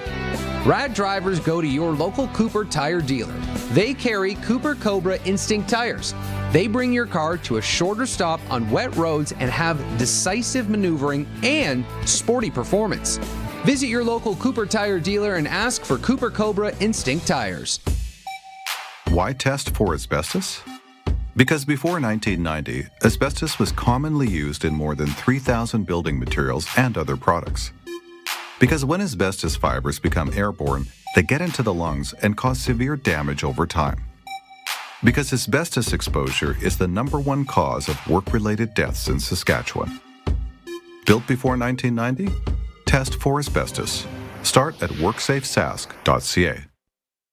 House, cabin, office, home gym. If it has a floor, Flooring Superstore probably has something for it. Need carpet, laminate, hardwood, outdoor synthetic grass, rubber flooring for your gym? Yeah, they pretty much have it all. And if you're a do-it-yourselfer working on a small project, check out their cash and carry department for deeply discounted prices. So whether you're renovating a boardroom or covering that mystery floor in the basement, think Super. Flooring Superstore. Quality floor. Over 20 years serving Regina and area. FlooringSuperstoreRegina.ca. The Roughriders season is here and the biggest 50-50 in Saskatchewan is back. Last year's 50-50 raised over $3.3 million for amateur football in Saskatchewan, and we couldn't do it without you. Thank you, Rider Nation. This year, we have bigger loyalty and early bird prizes than ever before, not to mention those life-changing 50-50 jackpots. See all of the prizes and buy your tickets today at riders5050.ca, and never miss a chance to win when you sign up for the 50-50 Club. Riders 50-50 is presented by ISC. Lottery license LR260010. The Sportscage Clutch Performer for Keln Solar. Thinking about saving money by using solar power? Keln Solar is a local family company that can put solar panels on your home, business, or farm. KelnSolar.com. Okay, my first one, my Clutch Performer, Coulson. If you're going to play it on the stream, but we'll talk it through on the radio. Cody Fajardo's wife, Laura, celebrating the victory, and she does the Russian splits. I'm an old Ukrainian dancer from way back. The old jump up and touch your toe move. She doesn't land it. Still, she was excited. I was curious who was filming this. That's funny. Yeah, Cody's wife, Laura, Clutch Performer. That was good. What do you got for us? Mine, we're going to the Buffalo Bills' new stadium. I don't know if you saw, but inside the stadium, they have a giant broken plastic table in front of, I believe this is a bar or a restaurant. Oh, that's what that is. I saw that on social media today.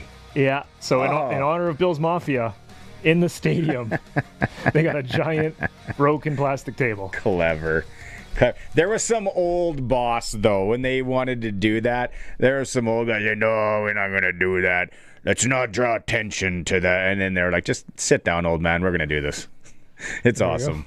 Yeah, that's a good one. Keln Solar, they were up at Ag in Motion, talking to all the livestock people up there, because if it's livestock, the troughs, getting the water to your livestock, they can help you with solar. Keln Solar, family-run business in Lumsden, Saskatchewan. Look them up. Okay, let's go out on the Western Pizza Guest Hotline. It's Friday.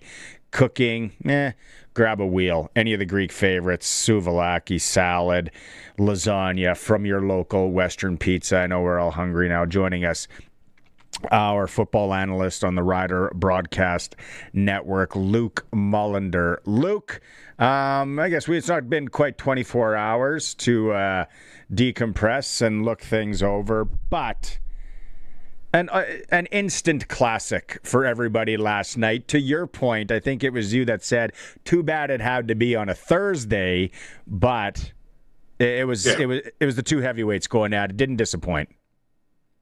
Yeah, this was by far the best game on the schedule in the last 3 or 4 weeks. I thought it lived up to the hype, lived up to the billing. It was a great game. Nobody's playing defense. That's fine. We want to see scoring too. So, yeah, it was one of, it reminded me of in 2010, our home opener versus Montreal, a little bit of a Grey Cup rematch. Man, we weren't stopping them and they weren't stopping us. And I actually, I remember doubles throwing for like 500 plus yards in a win. And, it was just sort of the ignition switch to the rest of the year. We played really well all the way through 2010 then. And, man, this, I feel like the Elks are kind of right there too, man. They're playing a really solid brand of football right now. They're playing tough defense. They got a great running game. I thought the Riders did well against their running game yesterday. I think that you've got to limit Rankin and Leak, obviously. And I thought they did a great job against Rankin in the run. He broke some tackles there in the first half that hurt the Riders for scores. Out into the out as the check down. But man, just what a treat for Canadian Football League fans last night. Should people pump the brakes? A lot of people being really hard on the defensive coordinator and Joshua Bell and what happened in the secondary. I know from coaching football, from watching football, so it's not an exact science. Guys get things mixed up. Sometimes you don't get exposed. Last night the Riders got exposed on a couple of those, and they were big plays.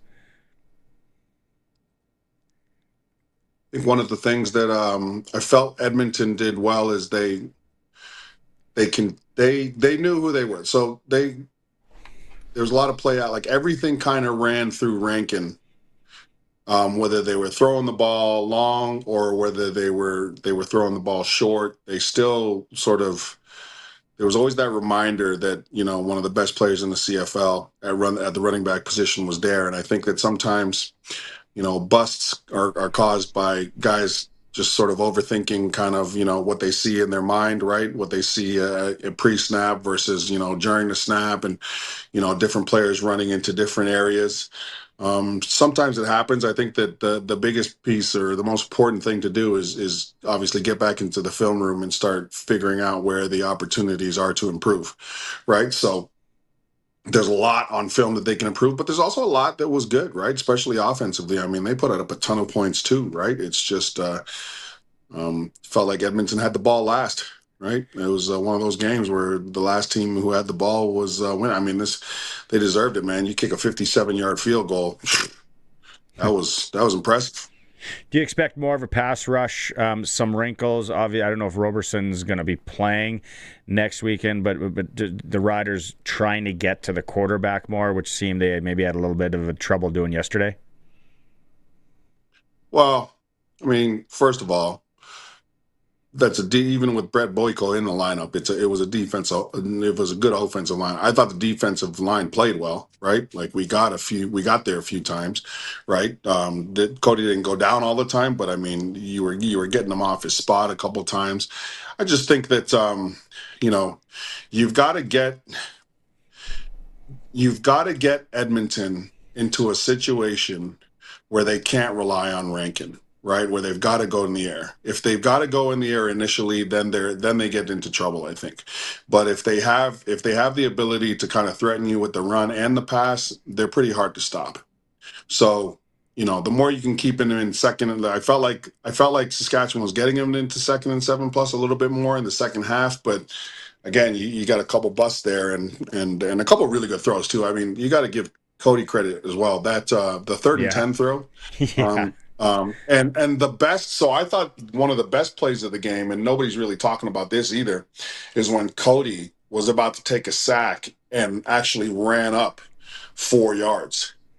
Like that wasn't, I mean, first of all, the kicker didn't have needing those 4 yards. He could have been good from 67 yards, right? But it was a really smart play that showed a lot of poise and just sort of reminded everybody that, like, hey, this is a former Grey Cup winning quarterback, right? That played in some really big moments. And I thought he was great in that last drive. He made some solid throws, but again, even when he was taking the sack, he had the wherewithal to be like, oh man, I need to actually advance myself here, get my guys a chance. So, you just ran into they just made a couple more plays than we did. And on Saturday, I think the problem Saturday though is if you don't have AJ Ouellette, let's say, again, this is just speculation. I mean, it's not even Saturday.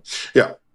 But if you don't have AJ Ouellette, I think the Edmonton Elks defense looks completely different. I think that they don't sort of load the box up. And there's no disrespect to Conley or TBH, Thomas Bertrand Houdon, who might play there, next Saturday if AJ can't go. But yeah, it was funny how they kind of changed they changed their look as soon as AJ went down, right? Once their AJ went down, they weren't really worried about the line of scrimmage as much, or at least it seemed that way. So if AJ doesn't play on Saturday, I'm really interested to see how sort of Edmonton lines up and plays us. Are they focused in on the run as much as they were obviously in the first couple quarters? So that's going to be something really interesting to see, just what Edmonton does defensively and what the Riders do offensively without AJ Ouellette. After you've watched it a few times and you took it away yesterday, your thoughts on just such a great game and then calling that offensive pass interference call? The offensive pass interference, it was interesting. I felt that like both players have the right to battle it out there, right?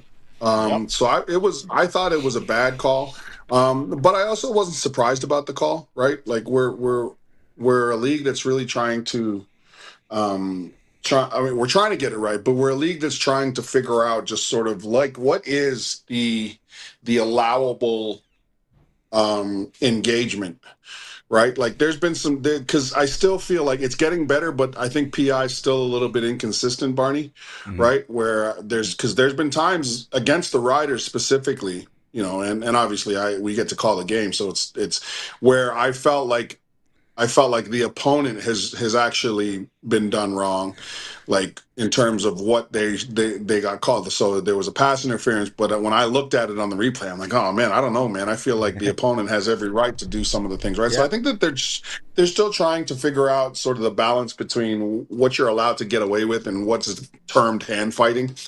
I think that it's just, Emilus just got his hand.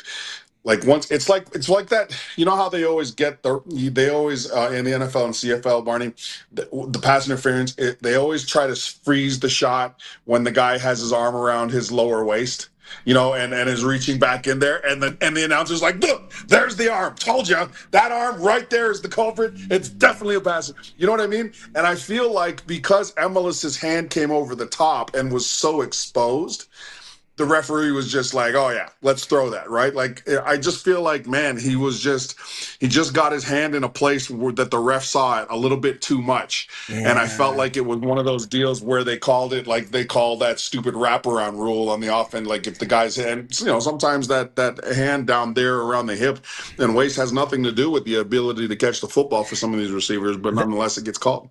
The Edmonton cornerback knows he's beat because it's a stutter go play, and then he reaches out with his left hand, which like you said, they're jostling, they're battling, and yeah, they're just jostling. I felt like it was a good touchdown. I didn't think there was any pass interference on either side, right? It's a dime of a ball. Like it's a great pattern. Yeah, it was too unfortunate. Where do you land, Luke, on the kicking game? What do you mean on the kicking game? Alex needs to get better.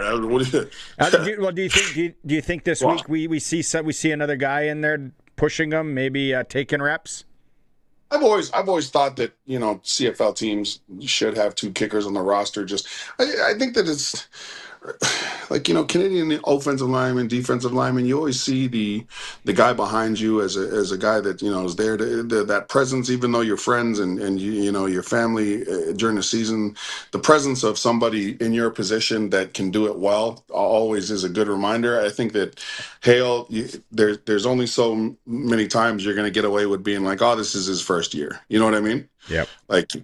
We needed the 40-yarder, and whenever like the crowd is holding its breath, and it's 11 yards out, and you're like, right?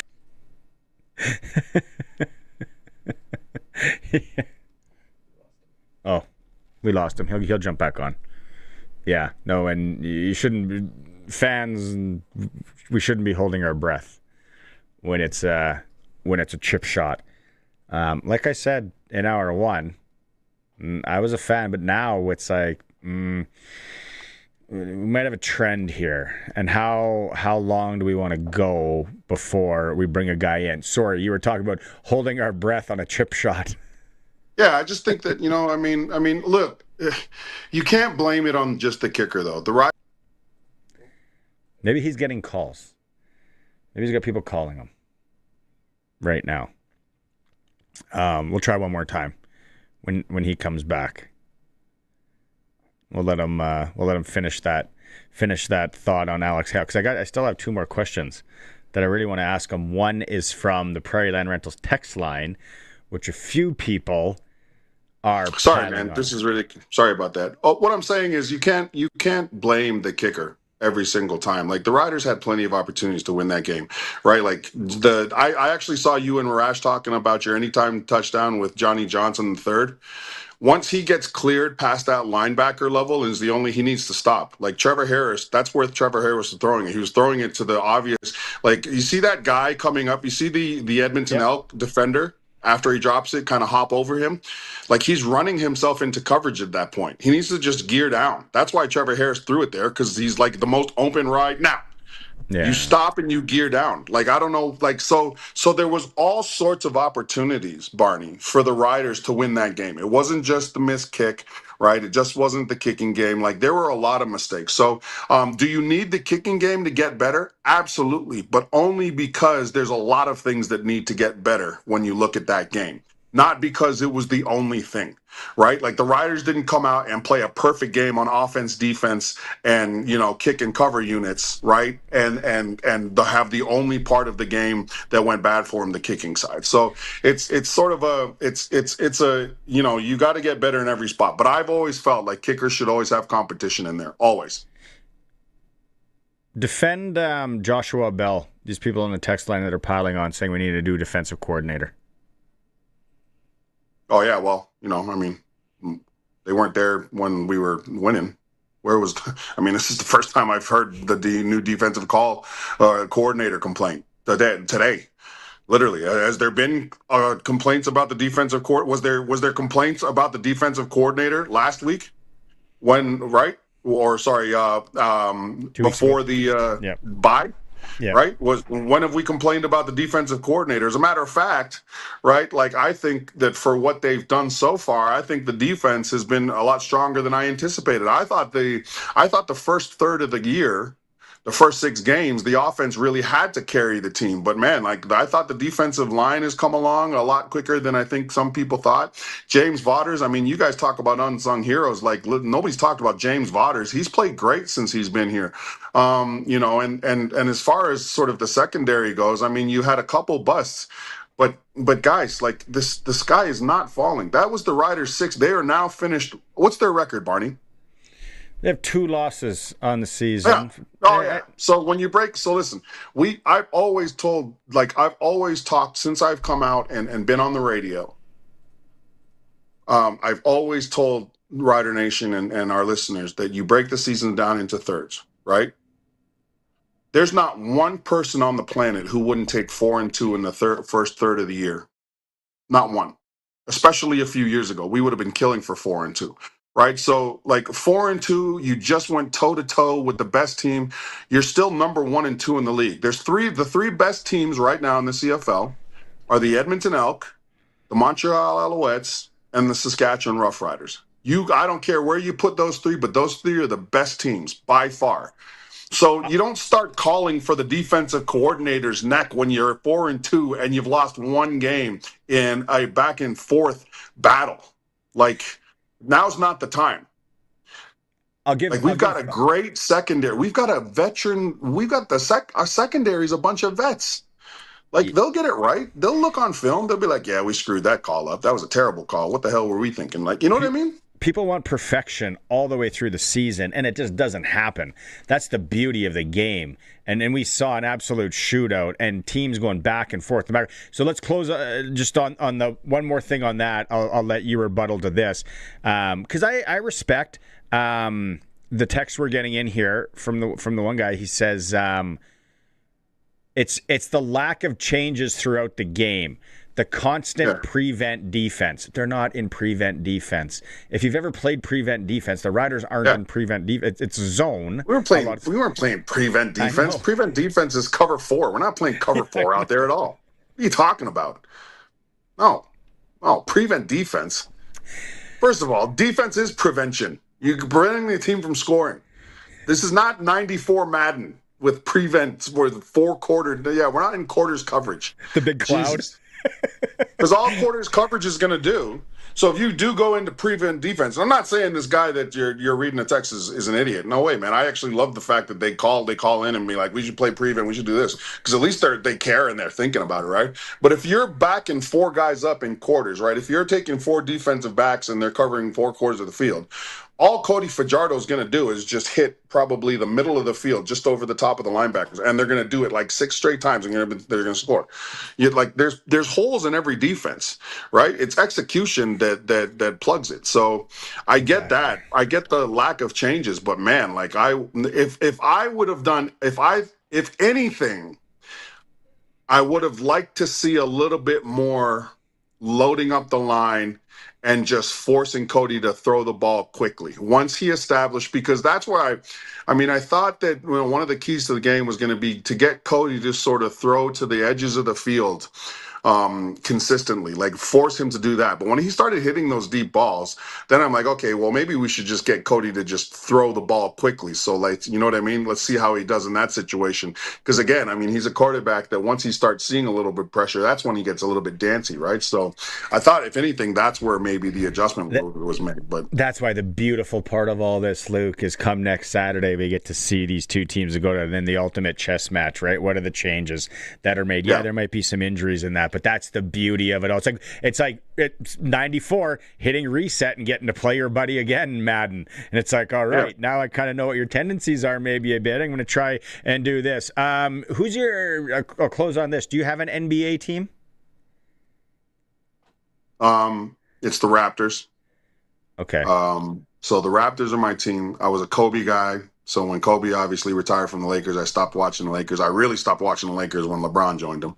But yeah, I mean, Toronto, right? Okay, so you're not so much into this LeBron to Philly today that was announced. One of, if not the greatest basketball player. My buddy was like online. He was like, "Oh man, LeBron to Philly, this is amazing." I'm like, man, all Philly did is increase their icy hot budget by like tripling. Like, they're already spending like billions of dollars on rehab on Embiid. Now they're bringing LeBron in to just like add to their training, the training tape. Like, I saw a tweet. Philly's hairline spray budget just went up. Skyrocketing. You know what's funny, Barney? Do you know the last 3 teams that LeBron's played on? The only team he's the greatest on is Cleveland. He's the greatest Cavalier. He's not the greatest Miami Heat player. He's not the greatest Laker, and he's not going to be the greatest Sixer. Isn't that crazy? 20 plus years of longevity. He's not the greatest Laker. He's not even like Magic, Kareem, Kobe. So he's Shaq. So he's the 5th greatest Laker. Right?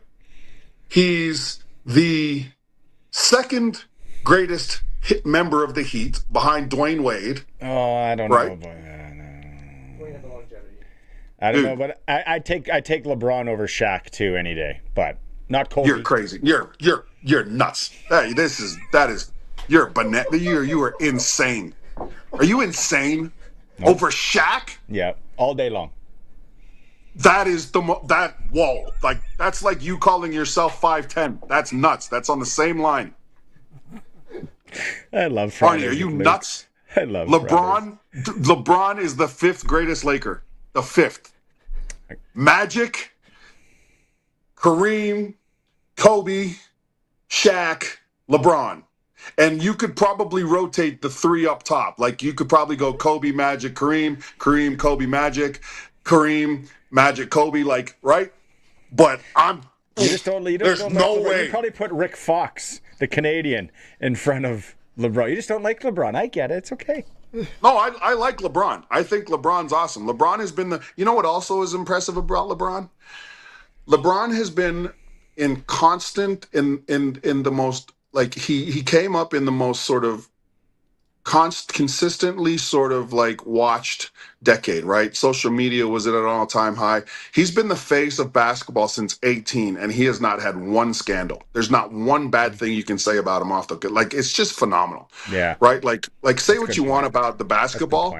This guy has been like the greatest ambassador to basketball. Like, you talk about Jordan, and everybody says about Jordan, oh man, he was a gambling addict, blah blah blah. Man, he, oh well, he played baseball to escape the mafia, blah blah. Like, dude, like, Kobe was Kobe, right? Like, Magic, yeah, plenty of scandal there. Don't need to go into that, right? But like LeBron, like, dude, he's just been like the greatest human being ever. Dwayne Wade. Ever. Hey, don't get me started on Dwayne Wade. Are you golfing next Friday in Edmonton? Because if you are, we have to do. I love our Fridays together. Next Friday. So actually, I right now, Eric Dillon, he's out there in Edmonton. He's a former board member. One of a guy I consider a mentor. We're probably going to golf when we get out there. But if we don't, I'm tying in. Well, we'll maybe figure out a pre-record or something. It's got to happen. Yeah. Our Fridays are the best. Fun. Our Fridays are the best. Okay, have a good time in your pool this weekend. It's going to be hot, buddy. Yeah, man, I like to put this shirt on just for you guys because there's no way I was wearing this shirt before I got on the thing. Yeah, so I'll see you guys later. It's going to be nice. Come by the pool tomorrow. All right. I might. Do it. Bro, it's going to be like 40 degrees tomorrow. I know. Okay. It's going to be insane. Tomorrow might be the day. Thanks, buddy. All right. See ya. Love Fridays with Luke. Love Fridays. We know what we got to send. We got to send him that Gruden thing too. I was going to tell him if he's not listening in hour 3, he's got to hear John Gruden on Roberson. Okay, we got to go to break. I know Colson Sawyer up against the clock. It's a Sports Cage and 620 CKRM. Join the celebration at Bauerfest this Saturday at Extreme Hockey. Come out for lunch in the parking lot, check out the complete Bauer lineup for the new season, and meet some of the Regina Pats from 11 until 1. Plus, don't miss your chance to win great Bauer prizes and giveaways, including skate croc charms, Bauer stickers, calendars, keychains, a Bauer JBL speaker, and more. It's a day of hockey, fun, and great prizes for players and fans alike. Don't miss Bauerfest this Saturday at Extreme Hockey. See you there. The world is changing. From the misuse of AI and the rise of deepfakes to the dangerous spread of misinformation, it's getting harder for Canadians to separate fact from fiction. That's why having a trustworthy news source is vital. At Global News, we're committed to objective journalism that cuts through the noise. Stick to the facts. Global News, Canada's trusted news. They could have just called it a flooring store. Yeah, but that doesn't really cover it. Carpet, hardwood, laminate. Outdoor flooring, artificial turf, rubber athletic flooring. Hey, that's more than a store. Exactly. That's a superstore. So whether it's your living room, your garage, your gym, or your backyard, think bigger, think super. I think you've got it now. Flooring Superstore. Quality floor. Over 20 years serving Regina and area. FlooringSuperstoreRegina.ca. Have you seen the patio at Pump Jack's Cathedral? Seen it? I've practically moved in. Do they at least charge you rent? Only if I stop ordering food. I don't blame you. Great food, daily food and drink specials. 30 beers on tap, including local favorites. And there's no better place to catch the game with friends. So what are we waiting for? I'm waiting for this conversation to be over. Let's go. On the corner of Albert and 13th, Pump Jack's Cathedral Saloon and Steakhouse. Come early, stay late. The place where friends meet. It's time for the Sports Ticker, brought to you by Extreme Hockey and Sport, 1425 McIntyre Street, the Cooperator Center, Moose Jaw Temple Garden Center, and online at extremehockey.net. Canadian Football League tonight. Good one. Calgary at Winnipeg, 6:30 start. Western Canadian Baseball League. The Red Sox continue their road trip in Sylvan Lake. Medicine Hats and Moose Jaw. Swift Current is in Lethbridge. Major League Baseball. Toronto Blue Jays, Boston Red Sox, about 5:25 our time. Addison Barger, the season done. Surgery coming up for him. And yeah, ESPN is reporting. It sounds like it's a done deal. LeBron, 2-year deal to the Philadelphia 76ers. Our SportsCage.com poll today was, should offensive pass interference have been called against the Riders, Samuel Emelis, in their loss to Edmonton last night? You can vote at sportscage.com. Tomorrow at Extreme Hockey and Sport in Regina. You got a hockey player, you are a hockey player, it is Bauerfest. You can go down for lunch. I don't know what they're cooking, but it's going to be good. Complete Bauer lineup for the new season. Meet some of the Regina Pats from 11 till 1 as well. Plus, don't miss a chance to win great Bauer prizes and giveaways. Bauer Fest tomorrow, McIntyre Street location, Extreme Hockey and Sport. They're local. They support local. Under new management, Hour 3, Glen Suitor will be with us. It's the Sports Cage on the home of sports in Saskatchewan, 620 CKRM. Rider Nation, don't miss a second. Hear every Saskatchewan Roughriders game live on Sportscage.com or on our YouTube channel. Big plays, big hits, all season long. Powered by Reliance Heath Home Water Heater Rentals. Have you looked at the outside of your home lately? Whether it's the deck, garage, siding, stone, or shingles, Freeze Tallman has the products to help bring your next project to life. From composite and pressure-treated decking to railing and exterior finishes, they've got everything you need to refresh your home and backyard. Start planning today at freezetallman.com. Freeze Tallman. Locally owned, family grown, rooted in our community for 70 years.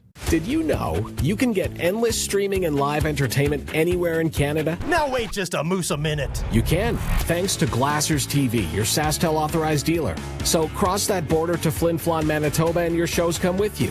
Why stop there? Head to Vulcan, Alberta, or heck, even St. Louis du Ha-Ha, Quebec, the town with exclamation marks in its name. See Glassers TV, your SaskTel authorized dealer, for details on Max TV Stream, internet, and cellular service. A potluck in summer? Heck no! I'm not cooking for 30 in my sweltering kitchen. I'm bringing Western Pizza. That's the very definition of working smarter, not harder. Be the potluck hero and roll up with fresh za as your coworkers try to figure out which homemade dish gets the one spoon from the office kitchen. Or as Auntie Janet tries to shoo away the flies attacking her egg salad sandwiches, baking in the sun. Nope, it's Western Pizza for the potluck win. Dine in or take out today. And get it hot and get it fast. Western Pizza. We are 620 CKRM, a Harvard media station, broadcasting live from downtown Regina. News is brought to you by Echo Sound in Fort Capel. Stay connected with a new cell phone from Echo Sound, your SaskTel authorized dealer. Call 306-332-6711. The news is brought to you by Crestview Chrysler Dodge Jeep Ram, home of Saskatchewan's biggest selection of Ram trucks and Jeeps. CrestviewChrysler.ca. It's 5 o'clock. Good evening. Partly cloudy and 25 degrees in Regina. I'm Will Manzik from the SAS Today newsroom with 620 CKRM News. As we get closer to the weekend, heat warnings are expected to continue to roll through the province. So far, they ride the western and southern parts of the province. Meadow Lake, Maple Creek, Moose Jaw, Weyburn, and Estevan are just some of the communities under a heat warning.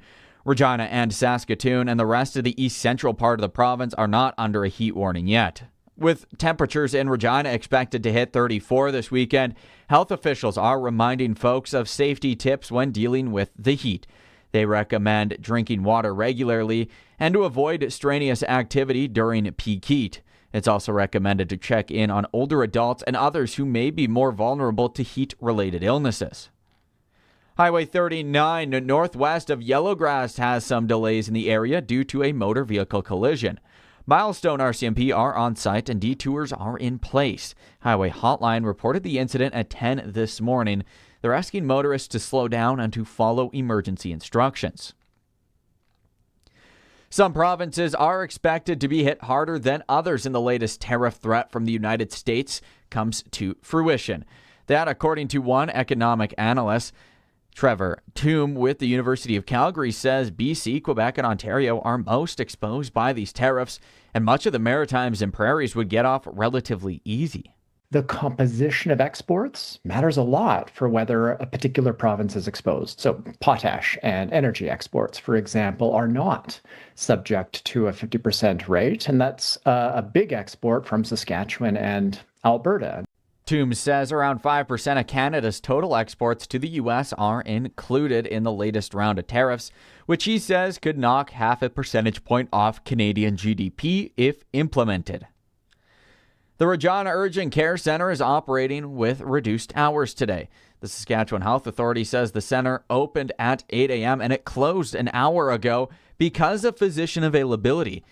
The Urgent Care Center will return to regular operating hours tomorrow. Anyone needing medical care should call 911 or go to the nearest hospital emergency department. Residents with non-emergency health concerns are encouraged to contact Healthline 811, visit a walk-in clinic, or speak with their pharmacist. That's 620 CKRM News. Read more stories from around your community and around the province at sastoday.ca and 620ckrm.com. Weather is next. Come on. What happened? Broken strings again. That's the third one this summer. Maybe the beach doesn't like your solos, man. Hey, man, while you're changing that up, we're going to head to Echo Sound, your SaskTel authorized dealer. Get connected with SaskTel Internet, Max Stream TV, and the latest cell phones. Laptops are in stock at great prices, and once they're gone, prices are going up. So now's the time to buy. Echo Sound, your SaskTel authorized dealer in Fort Capel. EchoSound.ca. And now your summer savings report for Crestview Chrysler in Regina. Current conditions include no-charge diesels on select Ram trucks, kicking off a powerful month of savings here in Regina, and adventure seekers can get into a brand new Jeep Cherokee with payments starting at just $279 bi-weekly plus tax. Forecast models are calling for heavy discounts, low finance rates, and serious trade values, all expected to continue throughout the entire month. This has been your summer savings report for Crestview Chrysler Dodge Jeep Ram in Regina. Weather for next-gen coatings, spray coatings for truck bed liners, rocker panels, and more. Same company, new name, 1865 McCarra Street, Regina. And Kevin's Marine. Make the most of summer with a boat or pontoon from Kevin's Marine in Fort Capel. kevinsmarine.com. Now it's time for your 620 CKRM Precision Weather Forecast. Tonight, mainly clear, a southeast wind between 10 to 20 kilometers an hour, a low of 17. Tomorrow, sunny, a southeast wind between 15 to 25, a high of 36. Tomorrow night's low, 21. Sunday, sunny, a northwest wind between 10 to 20, a high of 34. Monday, sunny, a high of 33. Tuesday, mostly sunny and a high of 31.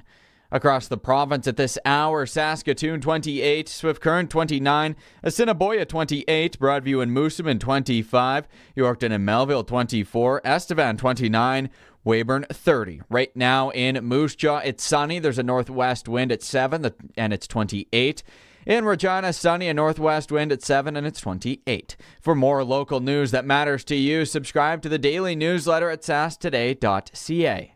For over 40 years, you've known them as Regina's trusted vehicle protection specialists. Now they're introducing the next gen of coatings. New name, new level of protection. They're now next gen coatings. 3 generations of their family have served your family, and that hasn't changed. Same owners, same commitment, ready for the next gen of truck beds, rocker panels, trailers, bumpers, and running boards. The company hasn't changed, just the name. Next Gen Coatings, 1865 McCarra Street. The next gen starts now.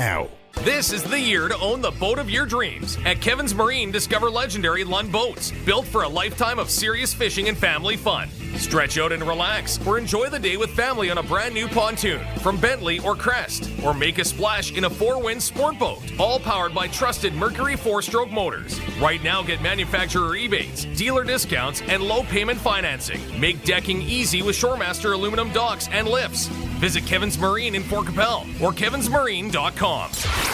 Broadcasting from Century Studios in downtown Regina, Harvard Media presents The Sportscage, where Saskatchewan comes to talk local sports. Be part of the show. Call 1-866-767-0620 or text 306-936-6262. The Sportscage. Streaming at sportscage.com, our YouTube channel, and on the radio at 620 CKRM.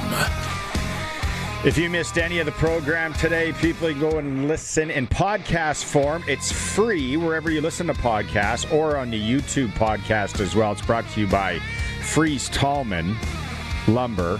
More than a lumberyard, though. Siding, decking, windows, roofing. Delivery available to the home or cottage in Fort Capel and Regina. Fries Tallman podcast. Okay, I just want to get to some of your text messages because the segment with Luke on Friday. I think it's one of my favorites. No offense to Eric Francis, who's in the off season, but yeah, we're having fun. Thanks to the Brandon, who said it was one of his favorites on Friday. Okay, I want to go back. Prairie Land Rentals text line, Prairie Land Rentals, 600 Albert Street. You get to deal with the owner.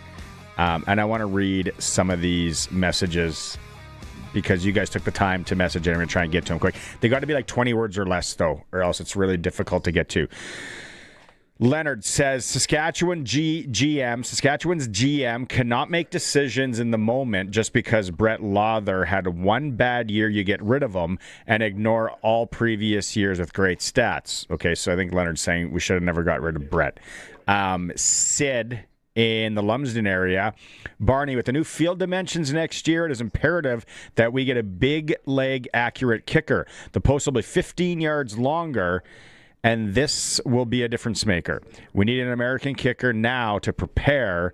We had a good one, but went global. So you're talking about Kim. Thanks for that one, Sid. Jeffrey, I'm not going to read your text, but that is the text of the year. Jeffrey saying he went and shopped at a client because he hears him on the Sportscage. Absolute text of the year. Thank you very much, Jeffrey. I appreciate that. I'm sure they do as well. Robin, maybe. What a joke. Mullinder forced Fajardo to go to the air, and he put up 510 yards against us. What does that tell you about the halfbacks? Broken coverage sometimes, which happens in every football game, and they just happen to hit a couple, is what I would say. Robin, so would you rather play defense and then have Rankin put up 200 plus yards and kill the clock and run the ball? Right? Like, he's a good quarterback. He hit his spots last night. Like, we got to tip our hats. And there was broken coverage. That's on the players, not the coaches. Riders are 4-2. Can we breathe away from sitting atop away from sitting at the top of the West? I talked to Chicken Little and the sky is not falling. Let's pump the brakes on the panic, folks. This was a really good one from Christy. Has our society gotten so bad that no one can give the Riders a small break in a game considering they're weak? Good grief, people. Seriously, drives me insane. Good message, Christy. She also says she's a big Colin Ray and Billy Dean fan. Can't wait for Wednesday night. Parker. Parker should call in. Parker says he's 11 years old. I appreciate if you're 11 years old and you're texting in so much, Parker. Parker says, do you think we could have covered them more on defense than we did? Absolutely. But they were you're 11. They were confused, right? They had broken coverage, Parker. So one guy was supposed to go somewhere, the other guy was supposed to go another place, and they got confused, which led one of the Edmonton guys nobody was covering them because the two guys got confused. Kind of like when you and your buddies are maybe playing in the backyard and someone's supposed to cover, I don't know, what's a young, great 11-year-old? Trey. There's a lot of Treys out there now. Someone's supposed to cover your buddy, and then you're supposed to cover another guy. You're on your guy, but then someone lets that guy go, right? So they could have covered him a little more, Parker, but there was some broken coverage there, and it was two good football teams. Let's remember that, Parker. And we get to watch it again next Saturday, or listen to it again next Saturday. Trevor came at me with a real long one. Thanks, Trevor, for sending it back in. He's one of our regulars. Absolute beauty, although I never met him. For sure, just my rant. Condensed version. Riders were distracted at times and understandably, kind of like what Christy's saying. D gave up too many explosive plays, for sure, kind of like what Parker's saying. Harris missed for sure TD. I think we're all in agreement there, too. It cost me money, so I'm... this never happens. Kicker needs to be consistent. Brackets Kim. Thanks for that one, Trevor. And then Roscoe just sends a picture of what he's cooking for supper tonight. Classic Roscoe. It's either what he's drinking or cooking on a Friday, I feel. Thanks so much, guys and girls, everybody, for taking the time to message in. It's still open, 936-6262. Glen Suitor standing by. Colson, let's go in with a Friday edition of Suits. Time now for press coverage with CFL and Saskatchewan Roughrider legend Glen Suitor on the Sportscage. Brought to you by Freeze Tallman Lumber. Locally owned, family grown, rooted in our community for 70 years in Regina and Fort Capel.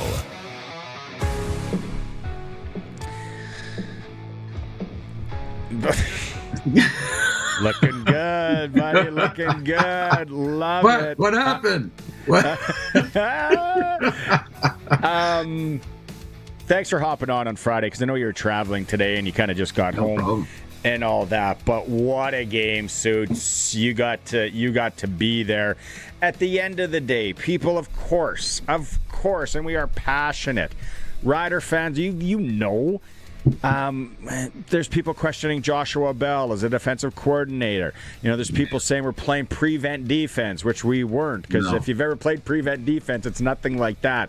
I love it. You got to love the passion in Riderville. But I say, listen, there's two good football teams.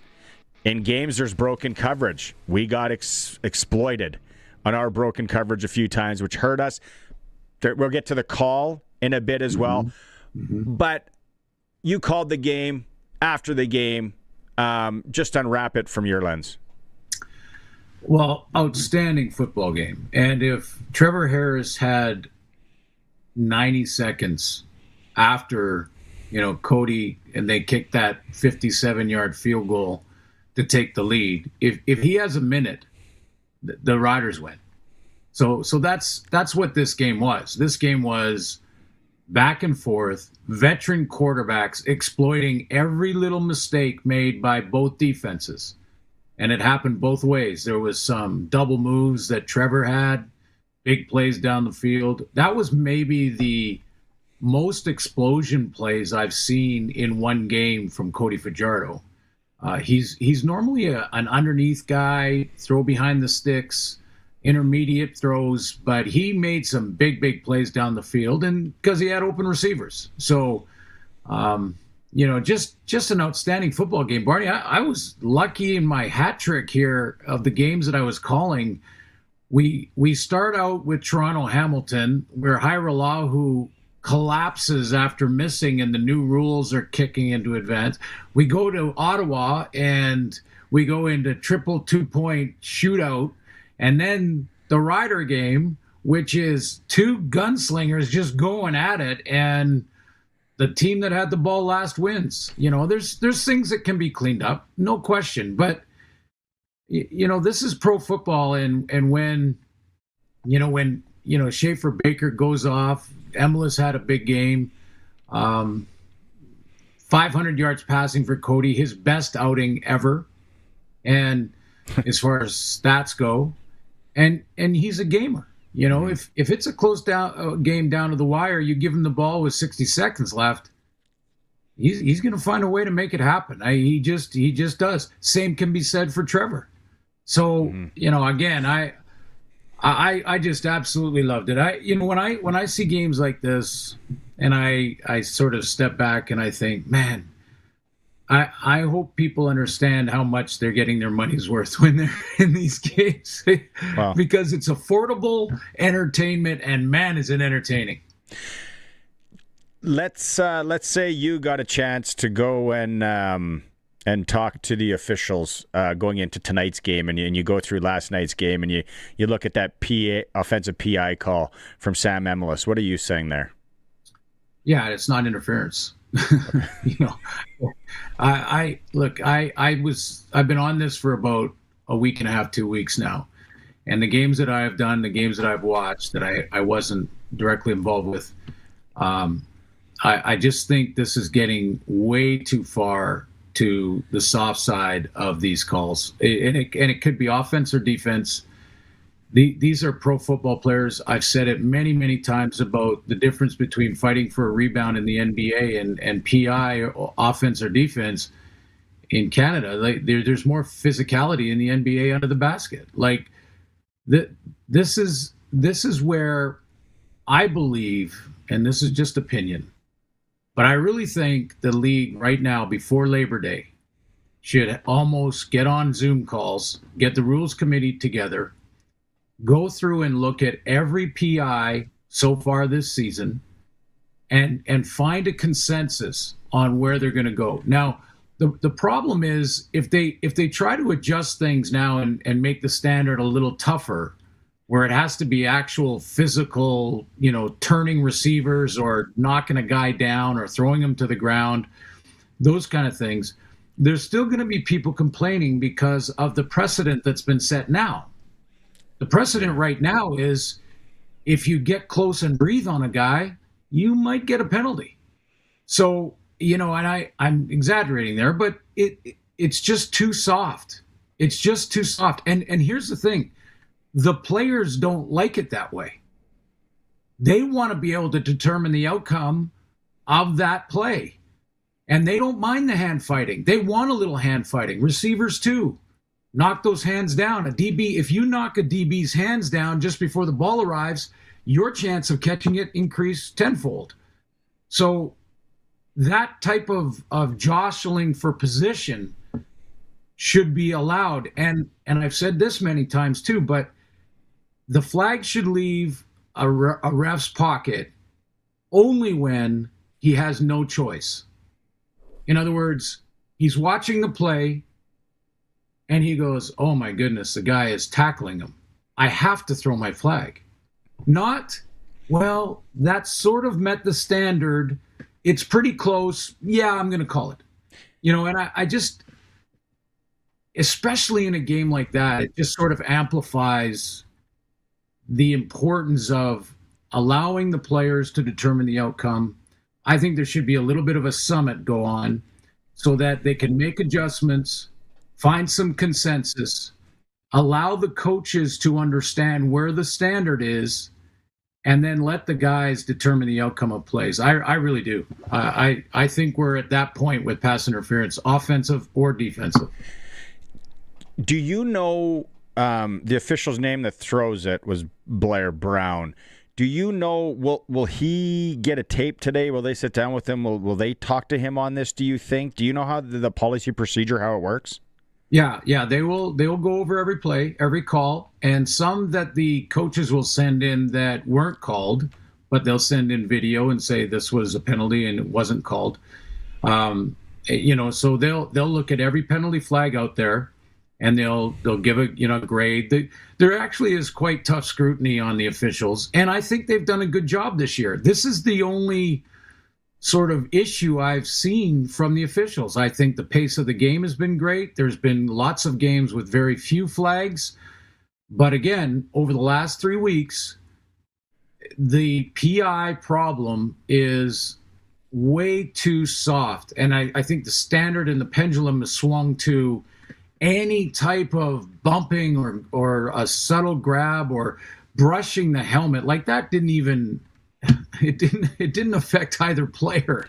It was a dime. The pass was a dime. You watch it. The Edmonton cornerback, he kind of gets on the stutter go, so he puts his hand in. Then the rider put his hand, and then Emelis puts his hand in, and then Harris throws an absolute dime. And the Edmonton guy, you can tell initially that probably second and a half after, he knows he got beat by a great pattern and a great ball. But then he looks back, and then he's like, wait, there's a flag. I hope, there was no push off there. There's no hammering the hand down, throwing the guy out. It's a bad look for Mr. Blair Brown on that one. Okay, let's move away from that. Do you think the Riders are bringing in another look-see and another kicker this week after Alex Hale's performance? Yeah, two weeks ago, you asked me should there be concern with the kicking, and I said no. I think he's young, he's new, he's got a live leg, and let him work through some of these things. And at this point, 3 weeks later, I think it's time to bring in another kicker. And not to cut him, not to cut Hale. Part of the miss yesterday, and it wasn't his fault they lost, but part of the miss yesterday was the type of miss it was. It was not just barely outside the upright. This was a chunker. And, that there's another whole discussion on whether or not Javon Leake should have run out like he did, because that was going out the back of the end zone for no point, by the way. And the point didn't matter, but the field position did in that case. But I've always said, the whole late Don Matthews message to me, and it was, if you have a bad game, no problem. Everybody does. If you have two, it's a trend, and we're starting to get concerned. If you have three in a row, you're probably not going to get to a fourth. It depends on the circumstance, but you're probably not going to get to that fourth chance. And the best way to push any player is to bring in competition. And, when people say, well, now you're messing with them and you're doing tryouts and things. Well, if he can't handle that mentally in practice, you got the wrong guy. Exactly. And we had a text message, somebody earlier that said, hey, yeah, but you got to have the pressure in practice, and maybe, enormous pressure in practice, because it's now it's the same thing as Law there last year. Now he's got to go out in Edmonton, if he's the guy, next Saturday, no different than a golfer. And it's like, well, the last one I put over the tracks, and this time I snap hooked it over here. I got a two-way miss going. It's going to be in his kitchen. There's no doubt about it. And he's young, first pro, right? So that'll be Barney. Barney, it's kind of like you're a big time golfer, and anyone who's golfed understands this. When you're on the tee box and you snap hook one, you start thinking of 1,000 things that you did wrong, and you're looking at your feet, and you're trying to get your backswing back, and you're looking at your grip, and all of the things that are happening. And does that ever help? No. No. That's why. No. That's where the beer cart comes in. And let's forget about that one. Okay. Exactly. Did you chuckle when Cody hit the goalpost? Because last week, Suits, I like it. We watched the new overtime, the 2-point cover, the shootout. It's kind of exciting. We watch Hauerlahu miss and no point, so no celebration this time. And then this week, we're seeing where next year that won't happen, that the ball hits a goalpost. Yeah, next year when it doesn't happen, just to bring some balance to the discussion, the next year when it doesn't happen, a 57-yard field goal is, you're going to have to get the ball down to about the 32, something like that to get it there. I didn't do that math probably right, but you're going to have to get a lot closer than where they were to kick the winning field goal. But it was just interesting that it was Cody. It was the exact same goalpost, and it was the exact same end of the field, and as 2019. And when I looked at it back in commercial, had he not hit the goalpost, it's probably intercepted. Because there are two Saskatchewan DBs right there. I think that ball is intercepted if it doesn't hit the post. So it was interesting that it was him. And after the game, he goes, I won't miss them. I won't miss them when they're back there. Okay. I want to get your expertise on this, because you haven't talked about it yet. Do you have the Johnny Johnson forum? The Johnny and people on the radio, does Trevor short him, or should he have stopped up there, Glenn? A little of both. I really do think it's a little of both. There's no reason why he had to continue through there. He's going to run out of space anyway. So, it wasn't like there wasn't necessarily a deep defender right on the back line. So it wasn't like he needed to curl up necessarily. But I think Trevor just missed him. And you know what? It happens. These two quarterbacks are the top quarterbacks in league history in completion percentage. They're the most accurate quarterbacks in league history, these two guys that we saw, and we'll see again next weekend. And we saw so many great examples of that. I mean, almost 400 yards for Trevor, over 500 yards for Cody. And if you make a mistake, even by a few yards in your coverage responsibilities, either side, they are going to exploit it. It's going to happen. If you play against a young guy or a guy that's in his third or fourth year, or maybe even a Davis Alexander as good as he's been, that you can get away sometimes with messing up in the back end and not get burnt. But not against veteran guys. They'll find that hole and they'll hit you on those deep plays.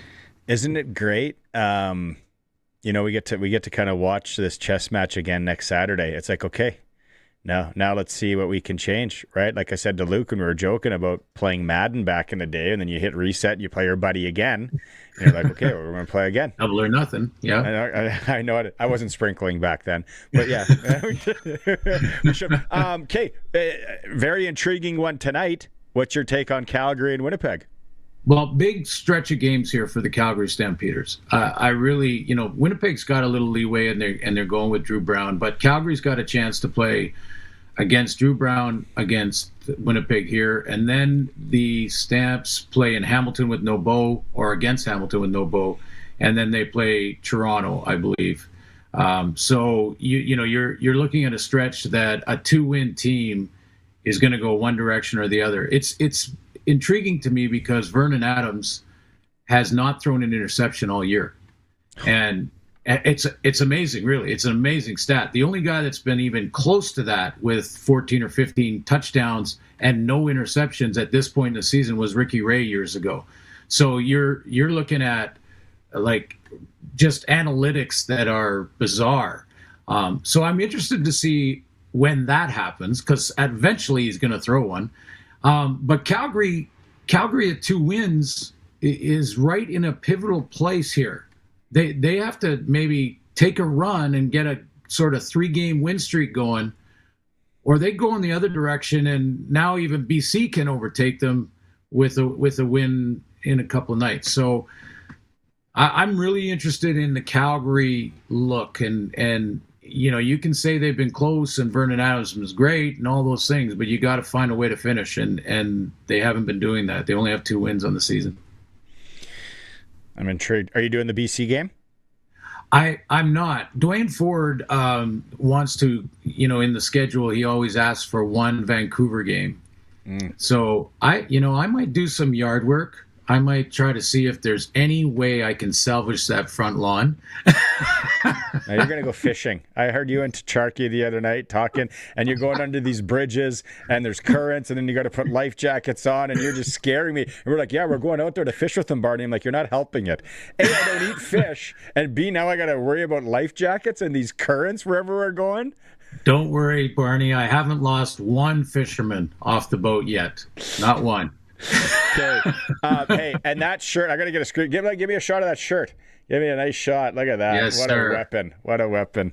All right, bud. Have a great weekend, and I look forward to catching up next week because I'm already excited for next Saturday night. It's going to be awesome.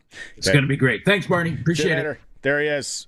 Special edition on this Friday, a press coverage with Glen Suitor for Freeze Tallman in Regina and Fort Capel. Delivery available, more than a lumberyard, siding, decking, roofing. They got a window and door special on right now. If you're in the market, they can deliver to your home or cottage.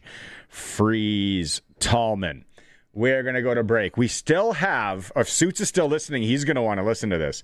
We're going to play the full John Gruden clip on Derek Roberson, who could be playing for the Riders next weekend. You won't want to miss it. It's the Sports Cage, streaming through our YouTube channel at sportscage.com. Listen weekdays at noon for Saskatchewan Today on CKRM with your host, Ryan Young, offering the most extensive agricultural news coverage with precision weather meteorologists in an industry that moves fast. Stay updated with the latest, most reliable information in ag news, crisis and trends, all in one place. Available anytime at saskagtoday.com. Saskag Today, your trusted source for all things agriculture. Sponsored by Affinity Credit Union on 620 CKRM. The Roughriders season is here, and the biggest 50-50 in Saskatchewan is back. Last year's 50-50 raised over $3.3 million for amateur football in Saskatchewan, and we couldn't do it without you. Thank you, Rider Nation. This year, we have bigger loyalty and early bird prizes than ever before, not to mention those life-changing 50-50 jackpots. See all of the prizes and buy your tickets today at riders5050.ca, and never miss a chance to win when you sign up for the 50-50 Club. Riders 50-50 is presented by ISC. Lottery license LR260010. Hello? Wanna play a game? Not really. I'm trying to get... What goes up, but not down? My garage door. I'm late for work and waiting for the repair guy. You can manually open it if you pull the... Yeah, I know, but I need it fixed, and I'm not gonna get out of my car and pull the rope 8 times a day. Call Busy Bee Doors. They can fix or replace any commercial or garage door. I was just excited I found someone who still has a landline. Oh my God. Busy Bee Doors, the garage door specialists. Have you looked at the outside of your home lately? Whether it's the deck, garage, siding, stone, or shingles, Freeze Tallman has the products to help bring your next project to life. From composite and pressure-treated decking to railing and exterior finishes, they've got everything you need to refresh your home and backyard. Start planning today at freezetallman.com. Freeze Tallman. Locally owned, family grown, rooted in our community for 70 years. Welcome back to Sportscage. Check out our podcast powered by Freeze Tallman. Available anytime, anywhere at 620ckrm.com and sportscage.com. Get back to the Prairie Land Rentals text line quickly here. Kurt Nister, I understand broken coverages, but I don't understand the Elks' first drive when they did not have one contested catch. For me, that is a concern. I know, Kurt, but a lot of times things are scripted. Right? Teams, you see it. We've done it to teams. You come out and you script it all the way down the field, and things work exactly how they're supposed to. And then the games begin. Then the cat and mouse games.